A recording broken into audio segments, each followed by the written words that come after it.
हमारे चैनल को सब्सक्राइब करें और बेल आइकन दबाएं।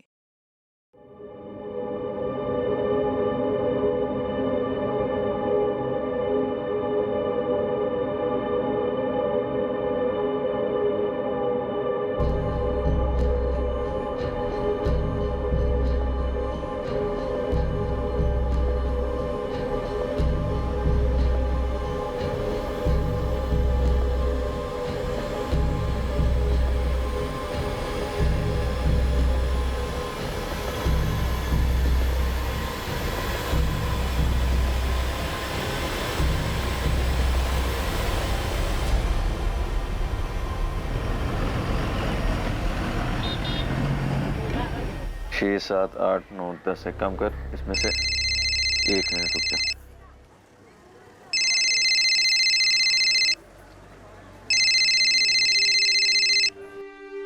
हेलो, तुम्हारी बहन की डेड बॉडी पड़ी है, आके ले जाओ। नहीं, कौन बोल रहा है? दिमाग तो सही है तेरा? एक बार में सुनाई नहीं देता है क्या?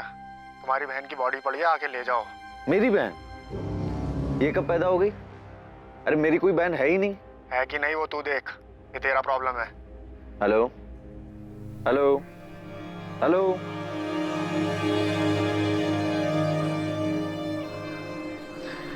The number you have called is currently switched off. अजीब आदमी है, कुछ भी बकवास किया जा रहा है।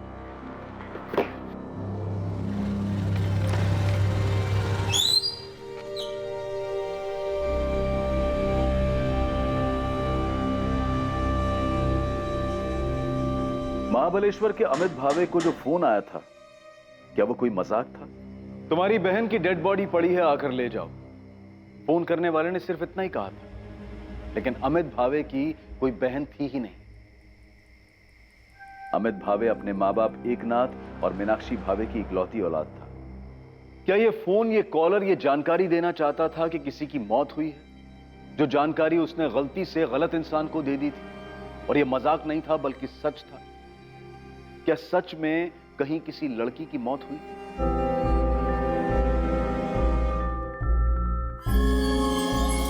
हमने आपकी बेटी की फोटो को सतारा के सभी पुलिस स्टेशन में भेज दिया। हम निकिता के दोस्तों से भी बात कर रहे हैं। निकिता के कॉल रिकॉर्ड से मोबाइल लोकेशंस भी मंगवाए। हमने हॉस्पिटल्स में भी चेक किया, लेकिन कहीं से कोई खबर नहीं मिली। प्रताप राव जी, कल घर में किसी बात को लेकर कोई झगड़ा हुआ था जिससे गुस्सा होकर? नहीं, कोई झगड़ा वगड़ा नहीं हुआ था। कल भी हमेशा की तरह निकिता कॉलेज के लिए सुबह निकली थी। हाँ, कॉलेज से दोपहर में वो ट्यूशन जाती है और 4 बजे घर वापस आ ही जाती है। कल सुबह रोज की तरह निकिता कॉलेज के लिए और शिवम स्कूल के लिए घर से साथ में ही निकले थे। शिवम 4:30 बजे घर आ गया था, पर निकिता नहीं आई। सर मैडम, कल निकिता कॉलेज आई थी, मैं उससे मिली भी थी। 1:30 बजे तक वो कॉलेज में ही थी। उसके बाद वो ट्यूशन क्लासेस के लिए गई होगी।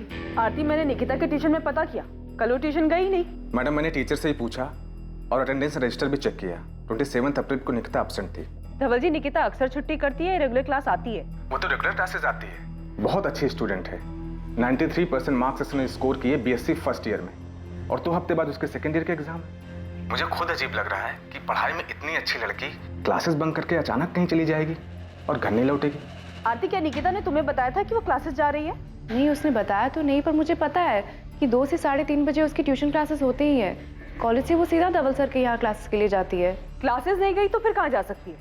कोई बॉयफ्रेंड है उसका? क्लासेस बंक करके उससे मिलने गई हो? अगर है भी तो मुझे किसी बॉयफ्रेंड के बारे में नहीं पता। ऐसे केसेस में जनरली बॉयफ्रेंड वाला एंगल सामने आता है। मैं ये नहीं कह रहा हूँ कि वो बॉयफ्रेंड के साथ भागी होगी, पर अगर उसका बॉयफ्रेंड है तो हम उससे बात करके देख सकते हैं, शायद उसे कुछ पता। हाँ, हमें नहीं पता साहब। हम निकिता हमेशा फोन पे लगी रहती है। इस बात को लेकर उसको मैंने कई बार डांटा भी। तो झगड़ा इस बात पे हुआ था? झगड़ा नहीं साहब, हम बस समझा रहे थे उसको, लेकिन उसके बाद उसका मूड थोड़ा खराब हो गया था। आई मैं फोन पे पढ़ाई कर रही थी। झूठ मत बोल निकिता, मोबाइल में कोई पढ़ता नहीं है। तो हमको बेवकूफ मत बना। देख बेटा, तू मेरे को बोली कि स्मार्टफोन चाहिए, मैं ला के दिया ना, पर तू पढ़ाई छोड़ के उसमें ही लग गई। बेटा तेरे को मालूम नहीं है, पर तेरे को ना उसकी लत लग रही है। बाबा, मुझे भी स्मार्टफोन चाहिए। तू चुप कर। देख निकिता, बेटा यही उम्र है पढ़ाई की, पहले मन लगे पढ़ाई कर। इसके लिए बहुत टाइम पड़ा है। एग्जाम दे, पास हो, अच्छा काम कर, फिर जो करना है वो कर। ये बात हम उसको 1 हफ्ते से समझा रहे हैं साहब। माँ बाप हैं उसके, इतनी सी बात पे नाराज होके वो इतना बड़ा कदम नहीं उठाई।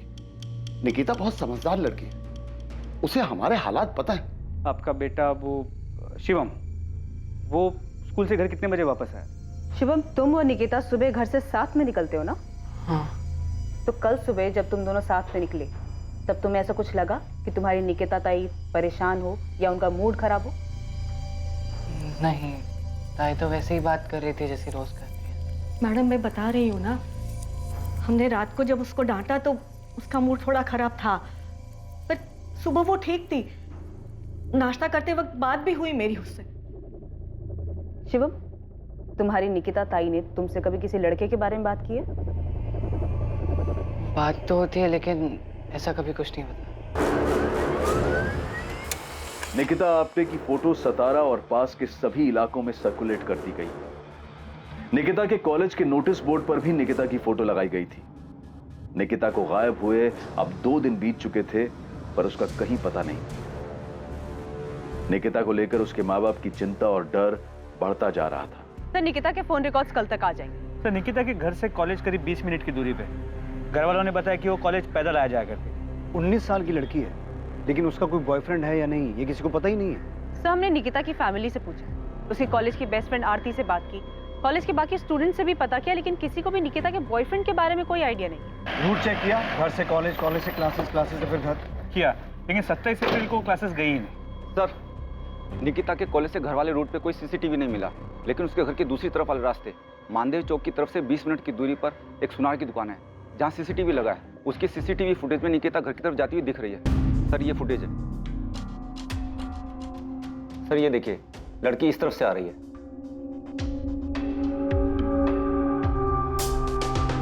ये मानदेव चौक की तरफ से आ रही है? हाँ सर, इस तरफ से बुराड़ नगर जहाँ निकिता रहती है, वहाँ पहुँचने में 30 से 35 मिनट लगते हैं। 27 अप्रैल 3:45, मतलब इतना तो कंफर्म है निकिता ट्यूशन क्लासेस नहीं गई थी, क्योंकि इसके ट्यूशन क्लासेस बापर सर्कल के पास है, ठीक उल्टी तरफ, और ये दूसरी तरफ से आ रही। ये पक्का क्लासेस बंक करके इस तरफ किसी से मिलने गई होगी।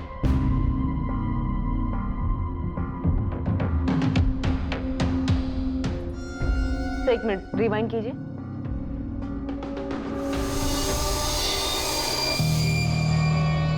सही देखिए, लड़की परेशान लगी। मानदेव चौक से लेके बुराड़ नगर, जहाँ निकिता का घर है, पूरा एरिया स्कैन करो। ये लड़की मानदेव चौक क्रॉस करती हुई नजर आ रही है। उसके आगे क्या हुआ, कहाँ गई, इस लड़की के गायब होने के सभी सवालों के जवाब वही मिलेंगे। निकिता आपसे भागी नहीं है, ये घर की तरफ ही लौट रही थी। यकीनन ये घर से भागी तो नहीं है।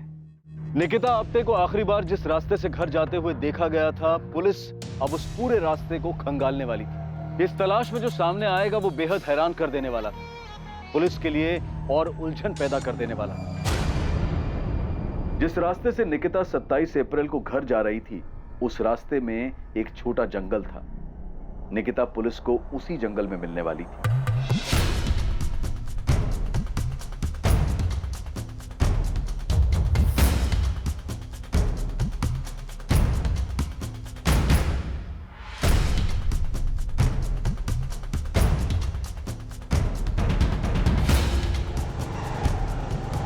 माने रुक रुक रुक, थाम रे थाम।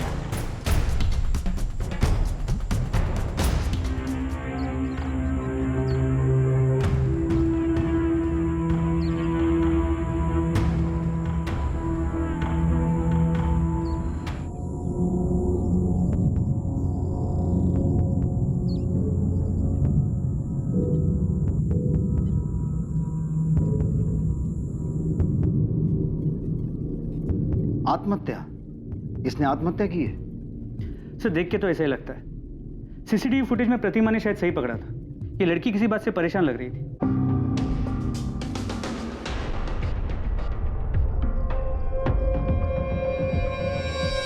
तो क्या प्लान बना के निकली थी कि इस तरह पहाड़ी वाले रास्ते पर सुनसान जगह पर जाकर फांसी लगा के सुसाइड कर लेगी?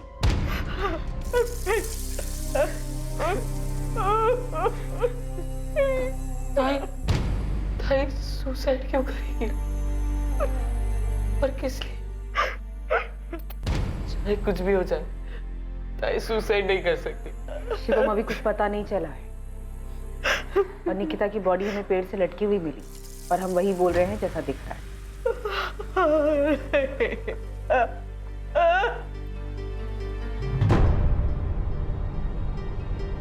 लड़की के गले की हड्डी टूटी हुई है, पेड़ पर लटकने की वजह से। लटकने की वजह से? आपका मतलब है इसने खुद?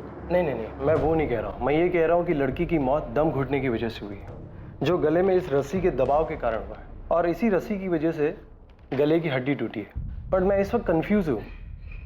क्यों? क्योंकि मरने के पहले इसके साथ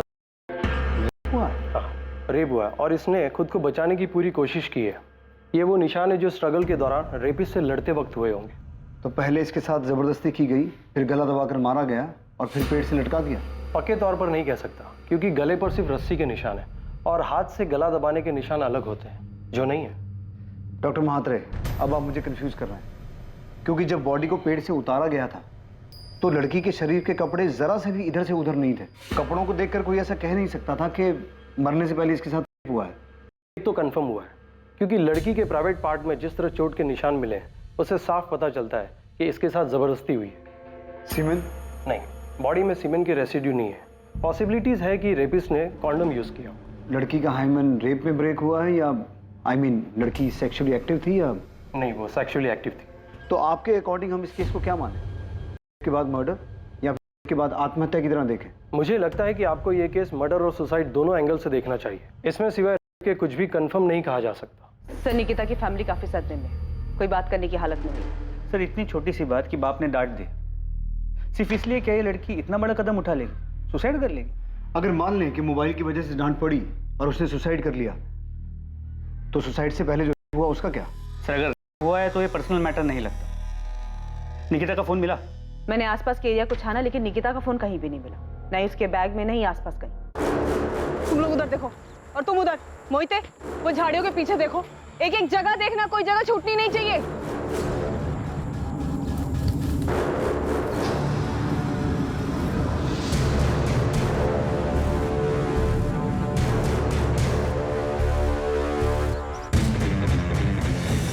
सर, क्राइम सीन से तो ऐसा कुछ नहीं मिला जिससे ये कहा जा सके कि ये मर्डर है। मुझे लग रहा है ये रेप और सुसाइड का ही केस है। प्रतिमा, लड़की के साथ और उसने तभी सोच लिया कि उसे सुसाइड करना है। सर, अगर रेप उसी स्पॉट पे हुआ, ऐसा मान लेते हैं कि वही हुआ है, पर हादसे के बाद लड़की बुरी तरह टूट गई और उसने सोचा कि उसे आत्महत्या करनी, लेकिन फिर भी क्या वो रस्सी अपने साथ लेके घूम रही थी? उसे क्या पहले से पता था उसके साथ कुछ बुरा होने वाला है, उसे सुसाइड करना पड़ेगा? सर, फुटेज में निकिता परेशान लग रही थी, शायद उसका कहीं और हुआ और फिर लड़की ने सीधे दुकान में देकर रस्सी खरीद ली। सर, मुझे पूरा यकीन है कि यह मर्डर है और जिसने भी किया है पूरे प्लानिंग के साथ किया है। पॉसिबल है कि उसने निकिता पे पहले से नजर रखी हुई थी, उसे पता था आज वो किस रास्ते से जाएगी और उसका फायदा कैसे उठाया जा सकता है। कॉन्डम, रस्सी, सब कुछ प्लानिंग के तहत किया गया। फिर भी सर, कोई ना कोई पर्सनल एंगल तो होगा ना, या तो लड़की के साथ या फैमिली के साथ। और अगर किसी ने मर्डर किया भी है तो कोई ना कोई पर्सनल एंगल तो होगा ना। हाँ बिल्कुल, पर्सनल एंगल के पूरे चांसेस, लेकिन यहाँ पर मर्डर को सुसाइड का कलर दिया गया। शायद पोस्टमार्टम में कोई चूक हुई, स्ट्रैंगुलेशन मार्क दिखा नहीं, लेकिन सर लड़की इतनी जल्दी इतना बड़ा डिसीजन ले लेगी, वो भी रस्सी तैयार पहले से? हमें सबसे पहले जरूरत है निकिता की फैमिली से बात करने की, उसका बैकग्राउंड निकालने की। सुसाइड हो या मर्डर, इसमें कुछ तो पर्सनल है। शायद उसका प्लान ना हो, मौके का फायदा उठाया गया हो, जो भी है हमें दोनों पॉसिबिलिटीज का पता करना होगा। मोहिते, मुझे सतारा और सतारा के आसपास के सारे पुलिस स्टेशन से रेप और मॉलेस्टेशन के सारे केसेस चाहिए। और ऐसे केसेस में कौन सा हिस्ट्री शीटर बाहर है, कौन सा अंदर है या बेल पर, सबकी पूरी जानकारी चाहिए फौरन। माने बुराड़ नगर से लेकर मानदेव चौक के बीच में जितनी भी दुकानें हैं, सभी दुकानदारों को निकिता की फोटो दिखाओ और पता करो क्या लड़की ने हाल ही में कोई रस्सी खरीदी थी। मतलब उसने सुसाइड है या मर्डर, ये तो जल्दी पता चल जाएगा। प्रताप राव जी, मैं आपकी तकलीफ समझ सकता हूँ। निकिता की पोस्टमार्टम रिपोर्ट के हिसाब से निकिता की मौत 27 तारीख शाम को ही हो गई थी। मौत का समय 4 से 6 के बीच का है। ये सीसीटीवी फुटेज हमें मानदेव चौक की एक दुकान से मिला है। निकिता उस दिन क्लासेस नहीं गई थी। आप लोगों को निकिता ने कभी बताया था कि कोई उसे परेशान कर रहा है या आपकी किसी के साथ दुश्मनी थी जिसका बदला लेने के लिए किसी ने निकिता के साथ ये सब? सर, ताई सुसाइड नहीं कर सकती। निकिता सुसाइड नहीं कर सकती, लेकिन ऐसा कौन हो सकता है जो तुम्हारी बहन को या तुम्हारे परिवार को नुकसान पहुंचाना चाहता हो? मार्केट में 2 सब्जी की दुकान है मेरी, सालों से ये काम कर रहा हूं, कभी किसी से कोई लड़ाई झगड़ा नहीं हुआ। हमने पिछले 1 हफ्ते की सीसीटीवी फुटेज चेक की है और पिछले 1 हफ्ते में निकिता एक बार भी इस रास्ते पर नहीं दिखी। मतलब कि वो हर रोज कॉलेज से घर जाने के लिए मानदेव चौक वाला रास्ता नहीं लेती थी और 27 तारीख से पहले क्लासेस में भी उसकी रेगुलर अटेंडेंस थी। लेकिन उस दिन इस रास्ते से वो क्लासेस बंक करके किसी को तो मिलने गई थी। हमको नहीं पता वो क्लासेस में छुट्टी मारती थी या वो छुट्टी करके किसको मिलने गई थी, ये भी हमको नहीं पता। प्रताप राव जी, अगर आप हर बात में यही कहेंगे कि आपको कुछ नहीं पता, तो हम कैसे कार्रवाई करेंगे? नहीं पता है साहब, हम लोगों को कुछ पता नहीं है साहब। नहीं पता है कि निकिता इतनी सी उम्र में आत्महत्या क्यों करेगी, या किसी ने उसके साथ मेरी निकिता के साथ। सर, ताई सुसाइड नहीं कर सकती। अगर उसे कोई तकलीफ होती तो वो उसका सामना करते अपनी जान नहीं लेती। मेरी ताई बहुत स्ट्रांग थी, सुसाइड नहीं कर सकती।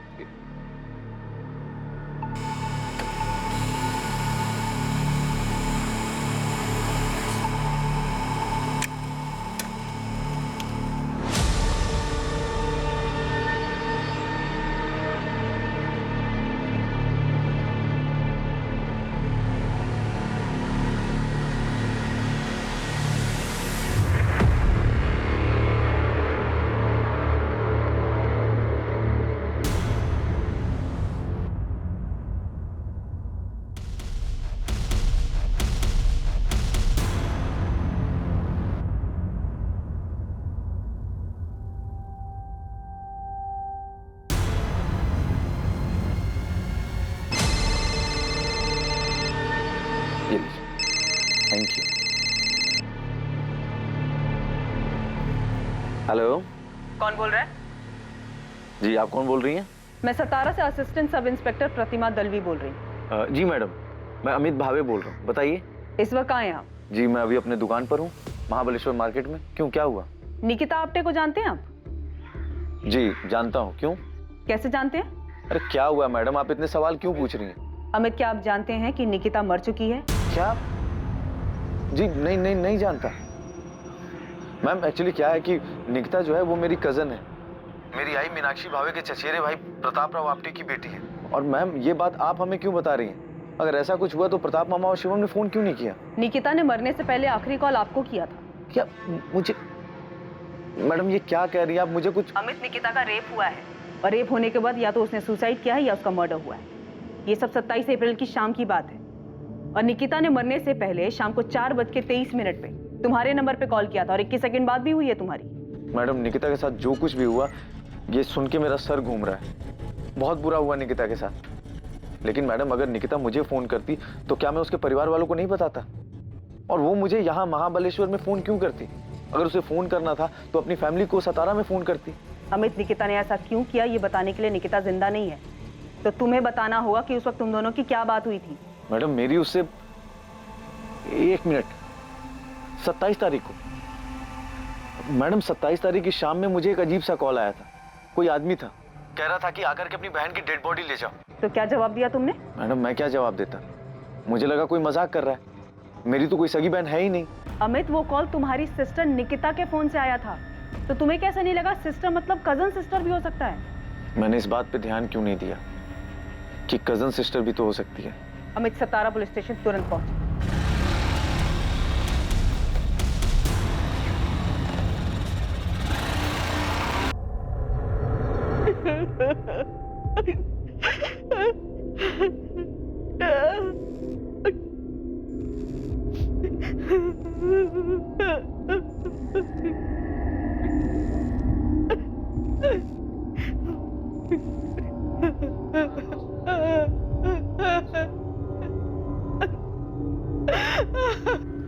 जी मेरा नाम विनीत लोखंडे। जी जानता हूँ निकिता को। विनीत, फौरन बोराड़ नगर पुलिस स्टेशन आ जाओ। मैम मैं निकिता के घर आया उसके अंतिम संस्कार में, क्या मैं अटेंड करके? उसके बाद आ जाओ, लेकिन भागने की कोशिश मत करना। मैं कहीं नहीं भाग रहा। और क्यों भागूंगा?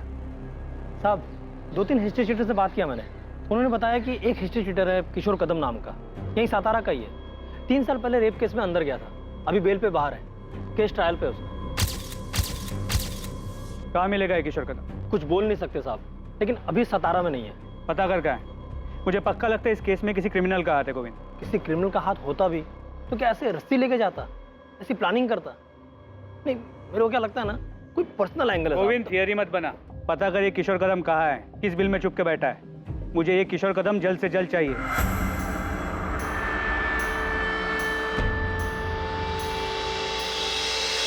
तुम ठीक हो ना?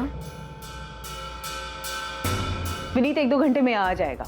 अंतिम संस्कार के बाद वो डायरेक्ट यहीं पर आ रहा है। मैंने मोहिते को उस पर नजर रखने के लिए बोला है। ये निकिता का बॉयफ्रेंड था। ताज्जुब की बात है कि इसके बारे में किसी को कुछ पता ही नहीं है। अजीब तो है सर। जब मैंने विनीत से निकिता के बारे में पूछा तो उसने कुछ छुपाने या फिर झूठ बोलने के बजाय सीधा बोला कि उसका और निकिता का अफेयर था। विनीत निकिता का सीनियर था। पिछले साल इसका ग्रेजुएशन पूरा हुआ और उस दिन निकिता ने क्लास सिर्फ विनीत से मिलने के लिए बंक किया था। और 27 अप्रैल को दोपहर में वो दोनों माधव चौक के पास जो पार्क है वहां मिले थे। अक्सर वो दोनों वहीं मिला करते थे। और इसी वजह से निकिता उस रास्ते से घर जा रही थी, राइट? Yes sir. सर ये अमित अलग ही केस है। जब अमित को वो कॉल आया था कि उसकी बहन मर गई है तो उसने कोई भाव ही नहीं दिया, फोन कट कर दिया क्योंकि उसकी अपनी कोई बहन नहीं है, जबकि उसे वो कॉल निकिता के ही फोन से आया था। झूठ बोल रहा है। ये अमित कितनी देर में पहुंचेगा यहाँ? महाबलेश्वर से निकल गया, उसका फोन ट्रेस कर रहे हैं फिलहाल ऑन है। मुझे नहीं लगता भागने की कोशिश करेगा। अमित भावे को महाबलेश्वर में निकिता के मोबाइल फोन से फोन आया था। तुम्हारी बहन की बॉडी पड़ी है, आके ले जाओ। मेरी बहन? अरे मेरी कोई बहन है ही नहीं। वो फोन जो अब लापता था, पर सवाल यह था कि अमित को कैसे कुछ समझ में नहीं आया, जबकि फोन खुद निकिता के नंबर से आया। और दूसरा सवाल कि यह कैसे हो सकता था कि किसी को पता ही नहीं था कि निकिता का विनीत लोखंडे नाम का कोई बॉयफ्रेंड है। सिर्फ यही नहीं, और भी बहुत सारी बातें थी जो इस केस में सामने आनी बाकी थी।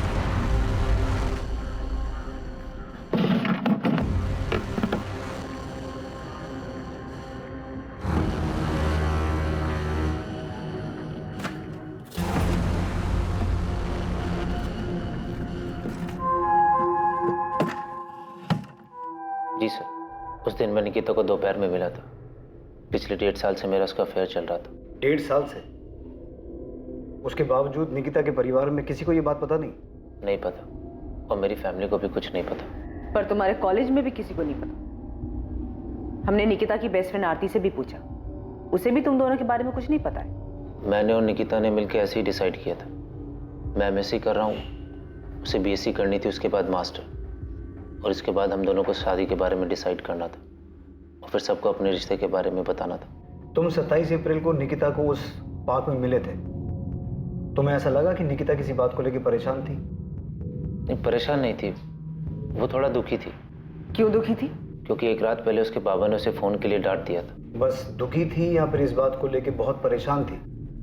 दुखी थी, क्योंकि उसको भी लग रहा था कि उसके बाबा सही बोल रहे हैं। ये पहली बार मुझे नहीं डांटा है बाबा ने विनीत, इसके पहले भी कई बार टोक चुके। अब तो मुझे खुद लग रहा है मुझे फोन की लत लग रही है। तो तुम्हें ऐसा लग रहा है तो सुधारो खुद को। सुधारना ही पड़ेगा विनीत। अब हम फोन पे ज्यादा चैट नहीं करेंगे और ना ही ज्यादा बात करेंगे। मुझे अपना ध्यान पढ़ाई पे लगाना है। पहले तो बस आई बाबा कहते थे, अब तो मुझे खुद लगता है कि मेरे पढ़ाई पे बिल्कुल ध्यान नहीं है। तुम इसके लिए मुझे ब्लेम कर रही हो? अरे नहीं, मैं तुम्हें ब्लेम नहीं कर रही हूँ। मैं बस ये कह रही हूँ कि जब तक मेरे एग्जाम्स नहीं खत्म हो जाते, ना ही हम ज्यादा बात करेंगे और ना ही मिलेंगे। ठीक। उसके बाद हम लोग कुछ आधा घंटा बैठे, बातें की और अपने अपने घर के लिए निकल गए। बस इतनी ही बात थी कि वो अपने पापा के डांटने से दुखी थी? हाँ सर, निकिता बहुत समझदार लड़की थी। उसने कभी भी अपने आई बाबा की डांट को गलत तरीके से नहीं लिया। उसको पता था कि उसके आई बाबा अमीर नहीं है, उसकी पढ़ाई के लिए बहुत मेहनत कर रहे हैं। हम दोनों मिडिल क्लास फैमिली से, पढ़ लिख कर कुछ बनना चाहते हैं। बड़े बड़े सपने देखे थे हमने। ये फुटेज देखो। ये फुटेज हमें मानदेव चौक के पास वाली एक दुकान से मिला है। इसमें निकिता अपने घर जाती हुई दिखाई दे रही है। इस फुटेज में साफ दिखाई दे रहा है कि निकिता किसी बात को लेकर परेशान थी, दुखी थी। परेशानी या दुखी जैसा कुछ भी नहीं था, बल्कि पार्क से घर जाते वक्त वो खुश थी। चलो बाय। बाय। अब हम 1 महीने के बाद मिलेंगे। हाँ पता है, I will miss you. Bye. वो मुस्कुराई और चली गई। मैंने जाते वक्त उसे बोला, मैं तुम्हें बहुत मिस करूंगा जब तक हम दोबारा नहीं मिलते। अब मुझे क्या पता, वो आखिरी बार है जब मैं सपने सामने जिंदा देख रहा हूँ। तुम्हारे इर्द गिर्द फैमिली में, दोस्तों में किसी को भी नहीं पता था कि तुम्हारा अफेयर चल रहा था? सर किसी को पता भी होगा तो मुझे मालूम नहीं। और मैडम आप बता रही थी कि आरती ने नहीं बताया। आरती को सब पता था। और चल मान लिया कि निकिता ने कहा था कि तुम एग्जाम्स के बाद मिलोगे, तब तक कोई फोन कोई मैसेज नहीं होगा, राइट? यस। निकिता 27 तारीख को गायब हुई थी और उसकी बॉडी हमें 29 तारीख को मिली थी। उससे पहले हमने पूरे शहर में पोस्टर लगवाए थे, यहाँ तक कि तुम्हारे कॉलेज के नोटिस बोर्ड पे भी उसकी फोटो लगवाई थी कि किसी को कुछ पता हो या पता चले तो वो आके बताए। तब भी तेरे किसी दोस्त ने बताया नहीं कि निकिता गायब हो गई है। और आरती ने भी नहीं बताया हमें ये सब। मैंने आपको बताया ना, हम दोनों ने मिलकर डिसाइड किया था कि फोन को साइड में रख के स्टडी पे फोकस करेंगे, और इसके बाद मैंने अपना फोन स्विच ऑफ कर दिया था। अच्छा, तो फिर आज ऑन क्यों किया? एग्जाम पास कर लिए तूने? नहीं सर, न्यूज़पेपर से पता चला कि क्या हुआ। इतने शॉक में था कि समझ में नहीं आया क्या करूं क्या ना करूं। बहुत गिल्टी फील हो रहा था। क्यों गिल्टी फील हो रहा था? मेरी गर्लफ्रेंड के साथ इतना सब कुछ हो गया और मुझे पता ही नहीं चला। पिछले 1-1.5 साल से तुम्हारा अफेयर चल रहा था, राइट? और इस छोटे से शहर में किसी को तुम्हारे अफेयर के बारे में नहीं पता था, राइट? यस। तो इस 1-1.5 साल के अफेयर में तुम दोनों का फिजिकल रिलेशन बना? नहीं सर, निकिता ऐसी लड़की नहीं थी। उसने साफ साफ कह दिया था कि शादी से पहले हमारे बीच में ऐसा कुछ नहीं होगा। और तू भी उस तरीके का लड़का नहीं है, इसलिए तू इस बात पे मान गया। अब कहना क्या चाहती है मैडम? मैं निकिता से प्यार करता था, मैं उसके साथ फिजिकल होने के लिए रिलेशन नहीं बनाया था। सब अब ऐसे क्यों देख रहे हैं मुझे? तू नहीं था तो फिर कौन था जिसका निकिता के साथ फिजिकल रिलेशन था? तू झूठ पे झूठ बोले जा रहा है और तेरा हर झूठ पकड़ा जा रहा है। निकिता के साथ रेप हुआ था, लेकिन वो सेक्सुअली एक्टिव थी। इसलिए अब बकना बंद कर और बोलना शुरू कर। जी सर, हमारे बीच में फिजिकल हुआ था। ये बात मैंने इसलिए छुपाई ताकि निकिता की फैमिली को पता ना चले, नहीं तो बेकार में। क्या बेकार में? बेकार में क्या विनीत? निकिता मर चुकी है, उसका रेप हुआ था और रेप होने के बाद या तो उसने सुसाइड किया या उसका मर्डर हुआ। इससे ज्यादा क्या सदमा लगता है उसकी फैमिली को? तू क्या सोच रहा है? तू कुछ छुपाएगा तो बच के निकल जाएगा? मैडम, जब मैंने कुछ किया नहीं तो मैं क्या छुपाऊंगा? हाँ, मैंने आपसे झूठ बोला कि हम दोनों के बीच में फिजिकल रिलेशन नहीं था, लेकिन हम दोनों के बीच में जो भी हुआ वो हम दोनों की मर्जी से हुआ था। निकिता पार्क से निकलते वक्त खुश थी या ये भी झूठ बोल रहा है? मैडम, मैं कसम खा के कहता हूँ मैं झूठ नहीं बोल रहा हूँ। निकिता पार्क से निकलते हुए खुश थी, उसे कोई परेशानी नहीं थी।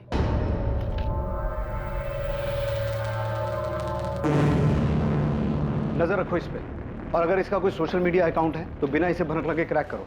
सर, मैं साइबर टीम को काम पे लगा देती हूँ। वो विनीत के सारे सोशल मीडिया प्रोफाइल और चैट मैसेजेस को खोद कर निकालेंगे।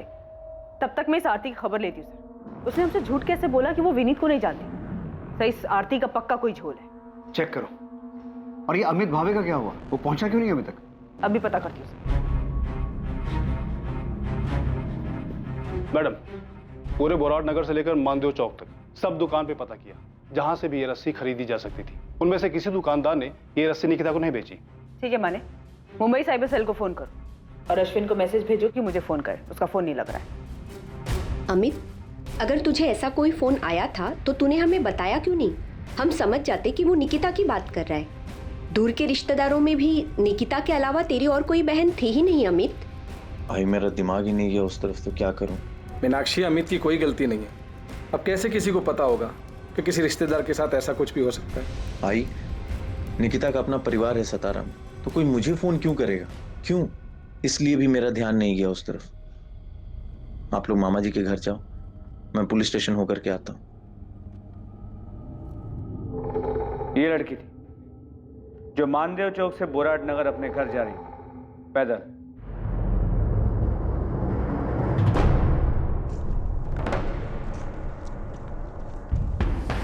ये रास्ता बीच में सुनसान हो जाता, जहां पर इसके साथ पहले रेप किया गया और उसके बाद मर्डर। किसने किया है तुम दोनों में से? नरेश तूने, ये चंदर तू? मुझे कुछ नहीं मालूम है।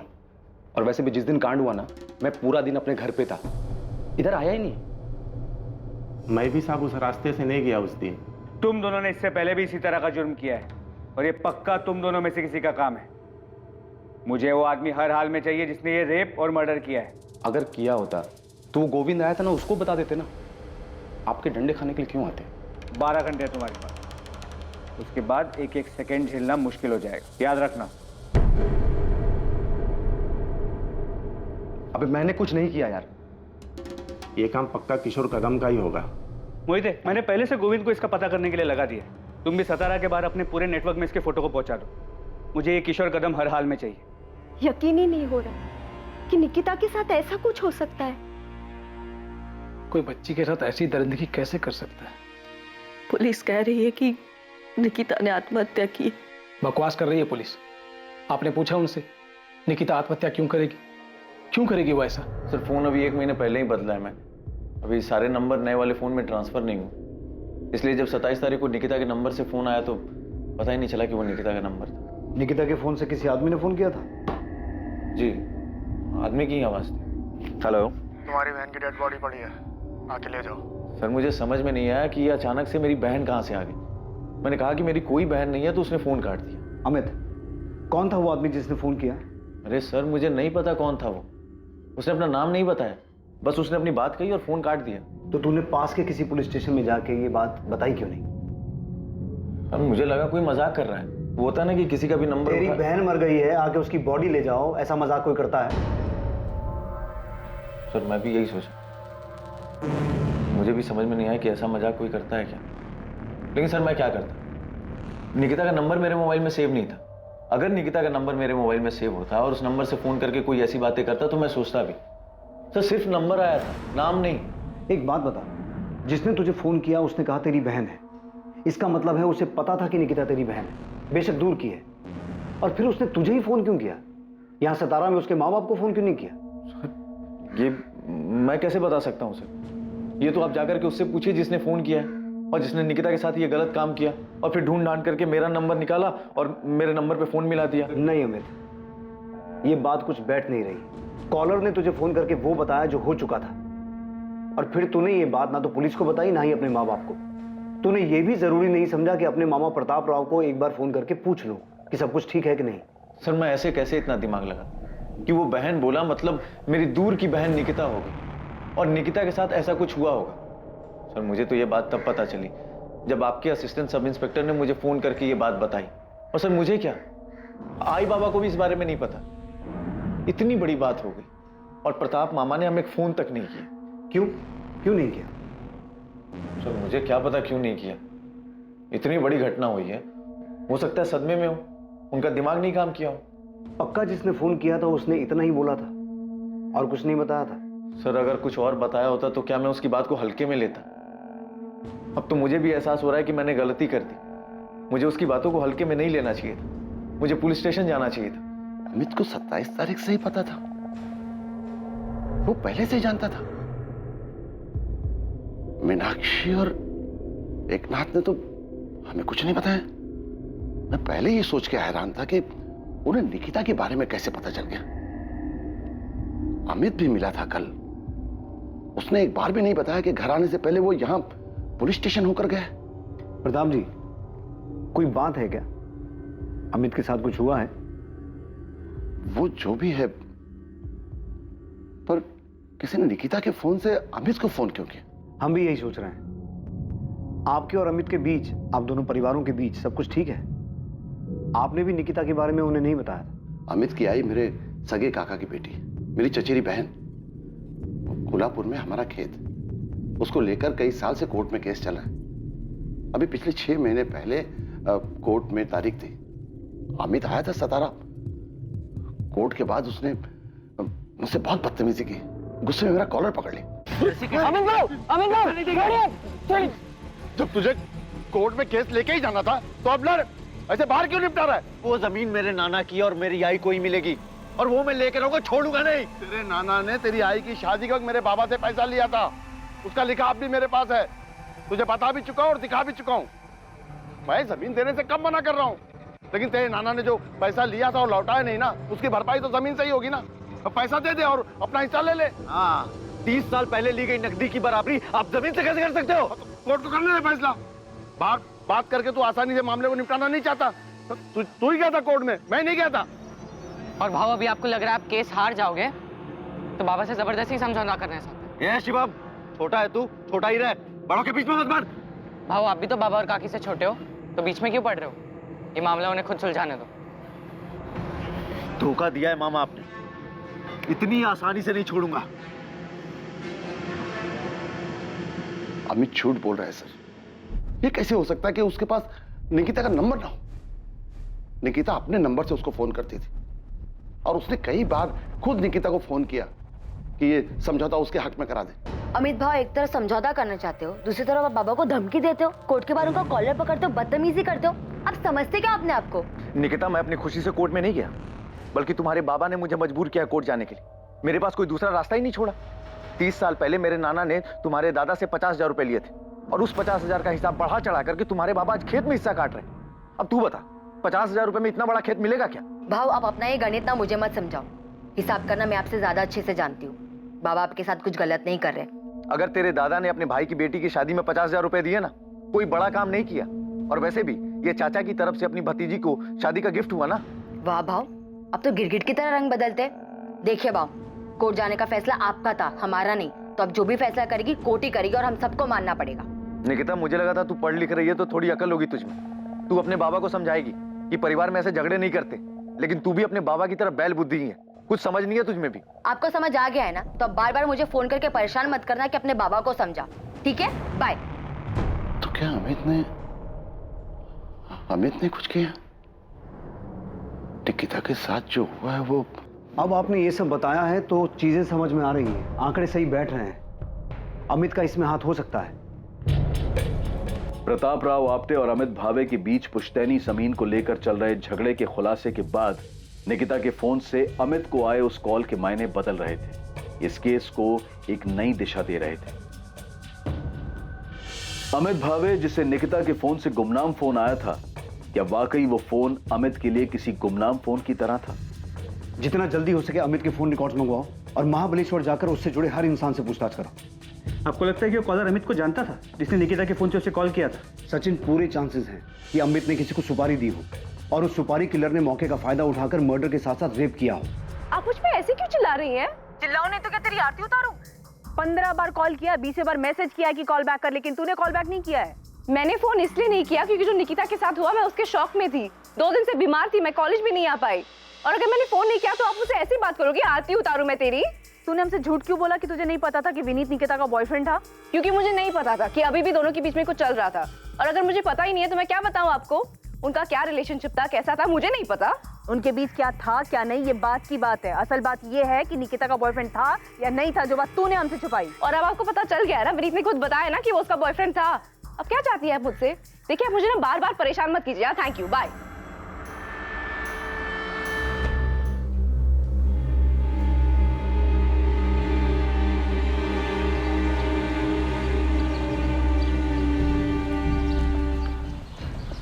तुम्हारे और आरती के बीच क्या चल रहा है विनी? कुछ भी तो नहीं।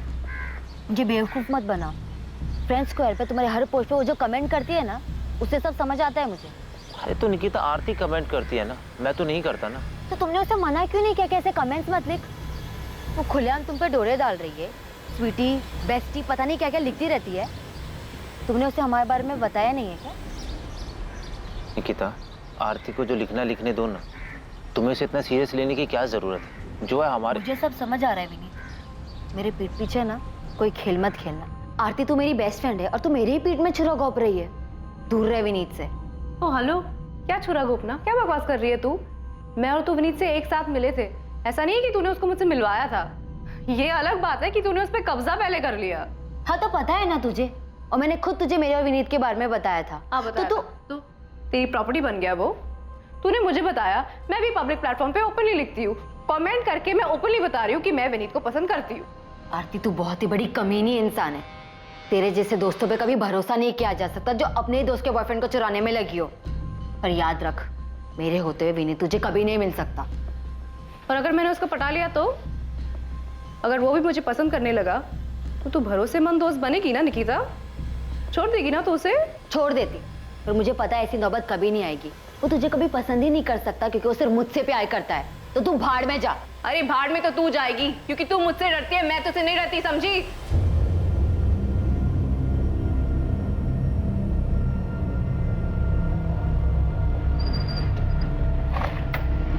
सॉरी मैडम, ये सचिन साहब के लिए किशोर कदम की फील्डिंग लगा रहा था, इसके लिए आपको टिप देने में लेट हुआ। वो तो ठीक है गोविंद, ये बता आरती के बारे में कुछ पता चला या नहीं? मैडम, इनकी एक तीसरी दोस्त है, विद्या नाम है इसका, इससे जाके बात करो। इसे पता होगा कि ये आरती और निकिता पिछले 3 महीने से क्यों नहीं बात कर रहे हैं। क्योंकि आरती विनीत के पीछे थी। बिल्कुल सही गेस किया आपने मैडम, पर ये आरती नहीं, विनीत भी बहुत पहुंची हुई चीज है। ये मुझे पहले से मालूम है। और मैडम इस पूरी खिचड़ी में एक और पुराना चावल है, कुणाल सामंत।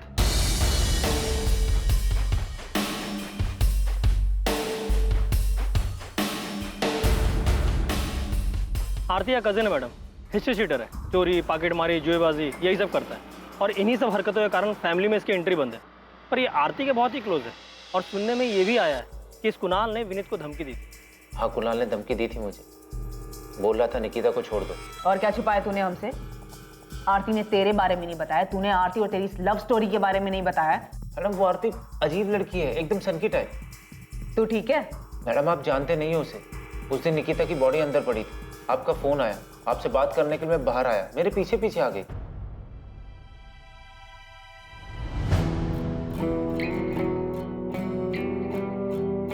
किसका फोन था विनीत?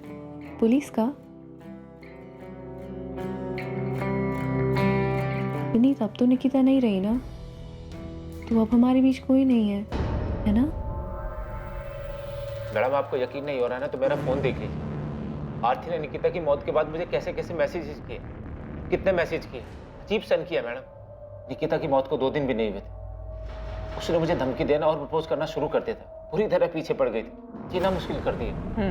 वो सन की है तो सीधा भोला भाला बेचारा लड़का है जिसके पीछे 2 लड़कियां फिदा हैं। अब ये बता कि तू निकिता से आखिरी बार मिला था, जो बात हुई थी वो भी तूने हमसे झूठ बोला था ना? एक तरफ आरती तांबे का निकिता को लेकर गुस्सा और विनीत को लेकर प्यार एक नई संभावना की तरफ इशारा कर रहा था, वहीं दूसरी तरफ महाबलेश्वर से एक ऐसी चौंकाने वाली खबर सामने आने वाली थी जो इस केस को एक नई दिशा देने वाली थी। यहाँ महाबलेश्वर में अपने पंटर ने पहली बॉल पे छक्का मारा है, धांसू खबर ढूंढ के निकाली है। ये अमित भावे अपने को एड़ा बना रहा है। गोविंद फालतू के डायलॉग बंद कर और बता कि खबर क्या है। आपने जो किशोर कदम नाम का तीर अंधेरे में चलाया था, वो लगता है सही निशाने पे लगा है। मतलब अमित भावे का इस किशोर कदम से कनेक्शन है? बिल्कुल साफ। ये किशोर कदम पिछले 1 महीने से महाबलेश्वर में देखा गया है और अकेला तो दिखा ही है, अमित भावे के साथ भी देखा गया है।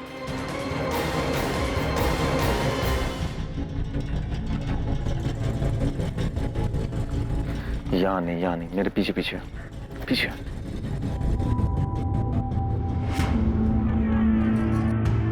अमित भावे की दुकान पे जो दिनेश पुजारी नाम का लड़का काम करता है ना, उसको कोपचे में ले जाके पूछो, उसको सब मालूम है। एक काम कर, तू अमित पे नजर रख, मैं दिनेश को उठवाता हूँ। साहूकार विक्रम जाधव, मोहिते अब ये इस केस में कहां से अटका?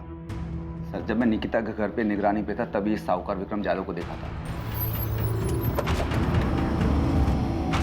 तावराव ने जो सब्जी के 2 स्टॉल लगाए हैं उसके लिए उन्होंने साहूकार विक्रम जाधव से 15 लाख का कर्जा लिया है।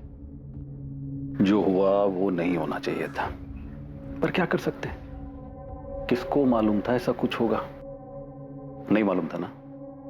मैं तुम लोगों का ख्याल रखेगा, तेरा भी शिवम का भी, समझ लेना। सर ये विक्रम जाधव बहुत कमीना आदमी है, वो पैसा देता है लेकिन ब्याज और मूल के बदले और भी बहुत कुछ वसूलता है। बहुत कुछ मतलब जो लोग इससे कर्जा लेते हैं उनके घर की औरतों को अपने पास बुलाता है? हाँ सर, अभी 3 साल पहले मानदेव चौक का ही एक केस है सर। इसके चक्कर में एक पति पत्नी फंस गए, अभिजीत वाघमरे और उसकी पत्नी अलका वाघमरे। उन दोनों ने भी इस विक्रम जाधव की वजह से आत्महत्या की थी। तब इस विक्रम जाधव के खिलाफ आत्महत्या के लिए मजबूर करने का मुकदमा दर्ज हुआ था।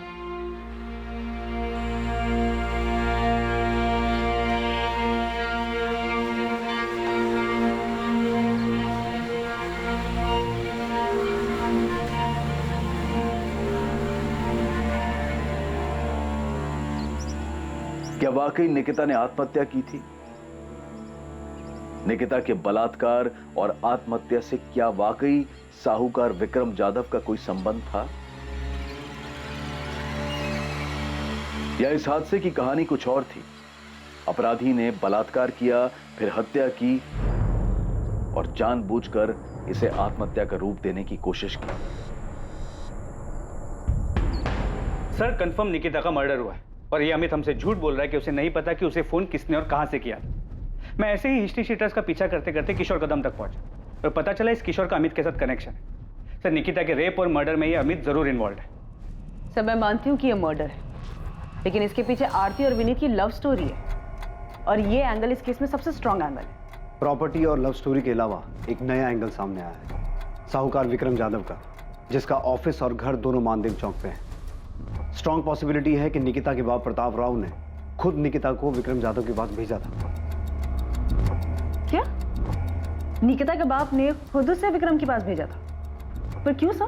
क्योंकि प्रताप राव ने विक्रम जाधव से 15 लाख का कर्जा लिया हुआ है। निकिता शायद उसके पास चली तो गई, लेकिन इस सदमे को बर्दाश्त नहीं कर पाई और आत्महत्या कर ली। ये 3 दिन की छुट्टी क्यों चाहिए तुझे? भाऊ वो मुंबई जाना है मुझे, वो छोटी बहन का कुछ काम निकल के है तो करके देने का है। चल ठीक है, 3 दिन का 4 दिन मत लगा देना। नहीं नहीं भाऊ, शुक्रवार तक आ जाऊंगा मैं। चल ठीक है, जा। अमित को जो गुमनाम फोन आया था, क्या उस आदमी ने अमित से वही कहा था जो उसने पुलिस को बताया था, या सच कुछ और था? आरती तू टेंशन मत ले, खुश हो जा। विनीत अब सिर्फ तेरा है, बाकी पुलिस क्या करेगी और क्या बोलेगी ये सब तुम मेरे पर छोड़ दे। क्या प्यार के नाम पर विनीत के लिए आरती की दीवानगी सारी हदें पार कर चुकी थी, या निकिता की मौत का अपराध बोध उसके घर के भीतर इर्द गिर्द कहीं था, जिसकी कल्पना भी नहीं की जा सकती थी?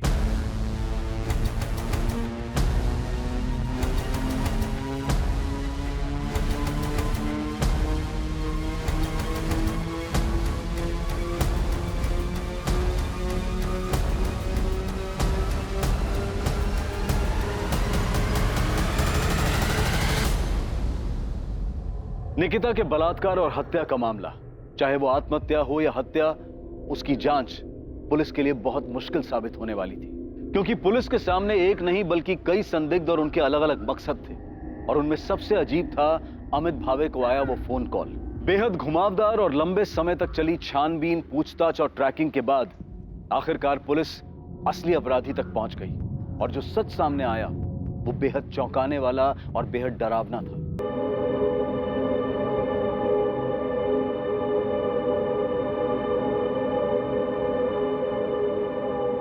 इंसानी दिमाग के बारे में सिर्फ एक चीज निश्चित है, और वो है उसकी अनिश्चितता। इच्छा और स्वार्थ इंसान की सोच को किस हद तक गिरा सकती है, इसकी कल्पना कर पाना भी असंभव है। वो क्या चीज है जो इंसान के दिमाग को गलत काम, जुर्म करने के लिए उकसाती है, ये कह पाना मुश्किल है।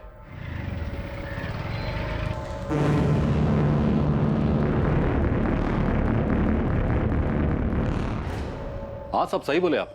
प्रताप राव मेरे से कर्जा लिया था, लेकिन उसमें क्या, ये तो मेरा धंधा है। जैसे अभिजीत वाघमारे, उसे भी कर्जा दिया था ना तुमने।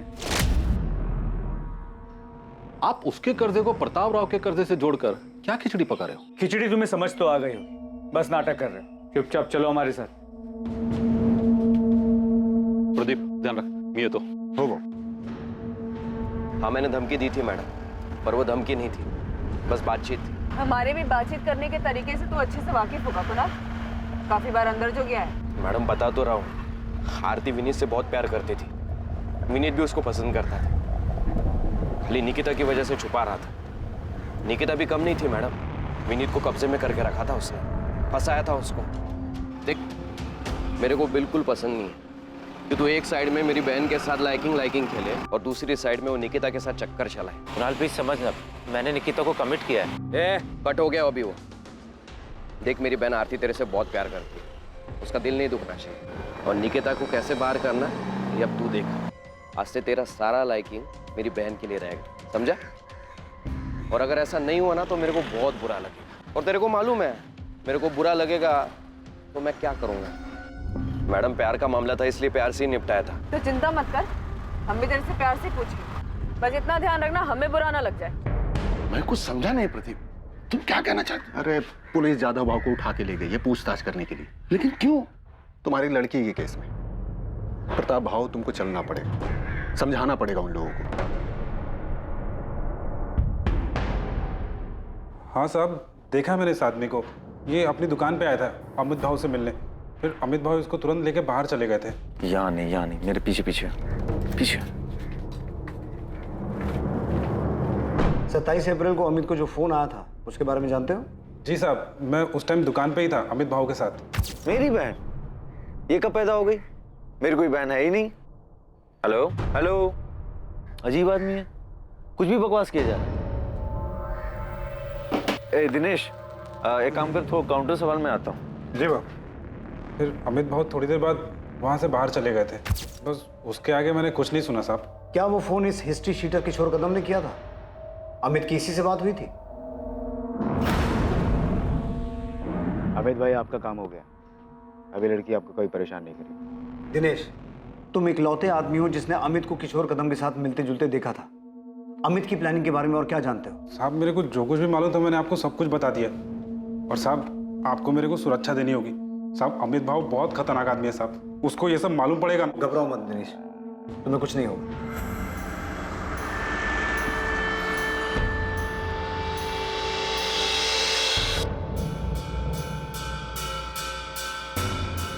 मोहिते, माने, मैंने महाबलेश्वर पुलिस को फोन कर दिया है। अभी निकलो, अमित भावे को उठा के लाओ। जी सर।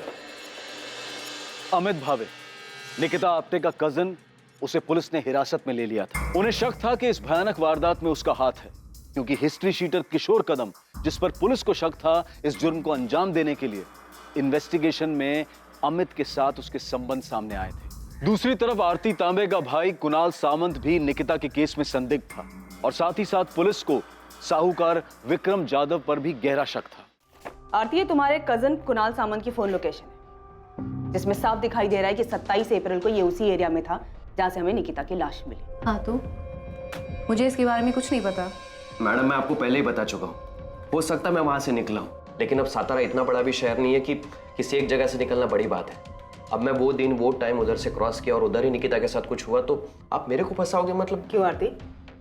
इसने तुझे पहले सिखा दिया था ना कि पकड़े गए तो पुलिस के सामने यही बोलना है। मैडम, अगर इसने इतनी स्मार्ट प्लानिंग की है जो आप बता रहे हैं, तो आप ये भी बताइए कि सेम टाइम पे ये इतना बेवकूफ कैसे हो सकता है कि क्राइम की जगह पे ये अपना फोन लेके जाएगा? देखिए मैडम, आपको पता चला कि मैंने विनीत को धमकी दी थी, लेकिन ये बात तो मैं आपको पहले भी कह चुका हूँ कि हाँ मैंने किया। और उसके बाद भी मुझे कुछ ऐसा करना होता तो मैं ऐसा थोड़ी ना करता जिससे आपको कोई सबूत मिले और आप मुझे सीधा पकड़ ले। नहीं कुणाल, तू हर चीज में फेल हुआ है। तूने निकिता के मर्डर को सुसाइड दिखाने की कोशिश की है, जिसमें तू कामयाब नहीं हुआ है, तो उसमें भी फेल ही हुआ है। ये क्या बात कर रही है मैडम आप? निकिता मेरे को जानती थी तो वो मेरे साथ किधर भी आती क्या? और वो भी तब जबकि उसको ये पता था कि मैंने विनीत को धमकाया था। ये सच बोल रहा है। धमकी वाली बात को लेके निकिता ने मुझसे झगड़ा भी किया था। आरती, जब तेरे डोरे डालने से कुछ नहीं हो पाया तो तूने अपने लुच्चे लफंगे भाई को भेज दिया विनीत को धमकाने के लिए। तू मुझसे सवाल कर रही है? खुद को देखा है तूने? जब तू विनीत को रोक नहीं पाई मेरे पास आने से, उसको ब्लैकमेल करने लगी कि वो मुझसे दूर रहे। देख आरती, मुझे उसे ब्लैकमेल करने की कोई जरूरत नहीं है, क्योंकि वो तुझे पसंद ही नहीं करता है। अच्छा, मुझे पता है, मुझे प्राइवेट मैसेजेस करता है। आरती, विनीत मेरा बॉयफ्रेंड है, वो तेरे इस जाल में कभी नहीं फंसेगा। तो बेहतर यही होगा तो अपने ये डोरे किसी और पे डाल, शायद कोई फंस जाए। अगर वो तुझसे इतना ही प्यार करता है तो इतना डर क्यों रही है कि वो तुझे छोड़ के मेरे पास आएगा? विनीत मेरा है और सिर्फ मुझसे प्यार करता है। ये सारी बकवास ना तो अपने दिमाग से निकाल दे कि तेरे इस छिछोरे भाई को विनीत को धमकाने के लिए भेजेगी और वो तेरा हो जाएगा, क्योंकि ये सब करके भी तू देख चुकी है और बुरी तरीके से हार गई है। तो एक लूजर है और लूजर ही रहेगी, समझी? दूर रहे विनीत से। मैंने कुणाल से सिर्फ हेल्प मांगी थी, और उस हेल्प का मतलब किसी को नुकसान पहुंचाना नहीं था। मेरा और निकिता का खुला झगड़ा था, सबके सामने था, हम छुप के नहीं लड़ रहे थे, और इसके लिए मैं निकिता के साथ ऐसा कुछ करूंगी? मैडम, मेरी हिस्ट्री है, मैं जुआ खेलता हूँ, पॉकेट मारता हूँ, लेकिन रेप जैसी गंदी हरकत मैंने कभी नहीं की और ना ही मैंने किसी का मर्डर किया। मैं जानता हूँ मैडम आप मेरे पे भरोसा नहीं करोगे, पर क्या निकिता मेरे पे भरोसा करती? वो मेरे साथ ऐसे ही आ जाती क्या? और मैं उसके साथ ऐसा सब कुछ करता तो वो चीखती चिल्लाती भी नहीं। कुणाल, निकिता का फोन कहाँ है? अरे मैडम,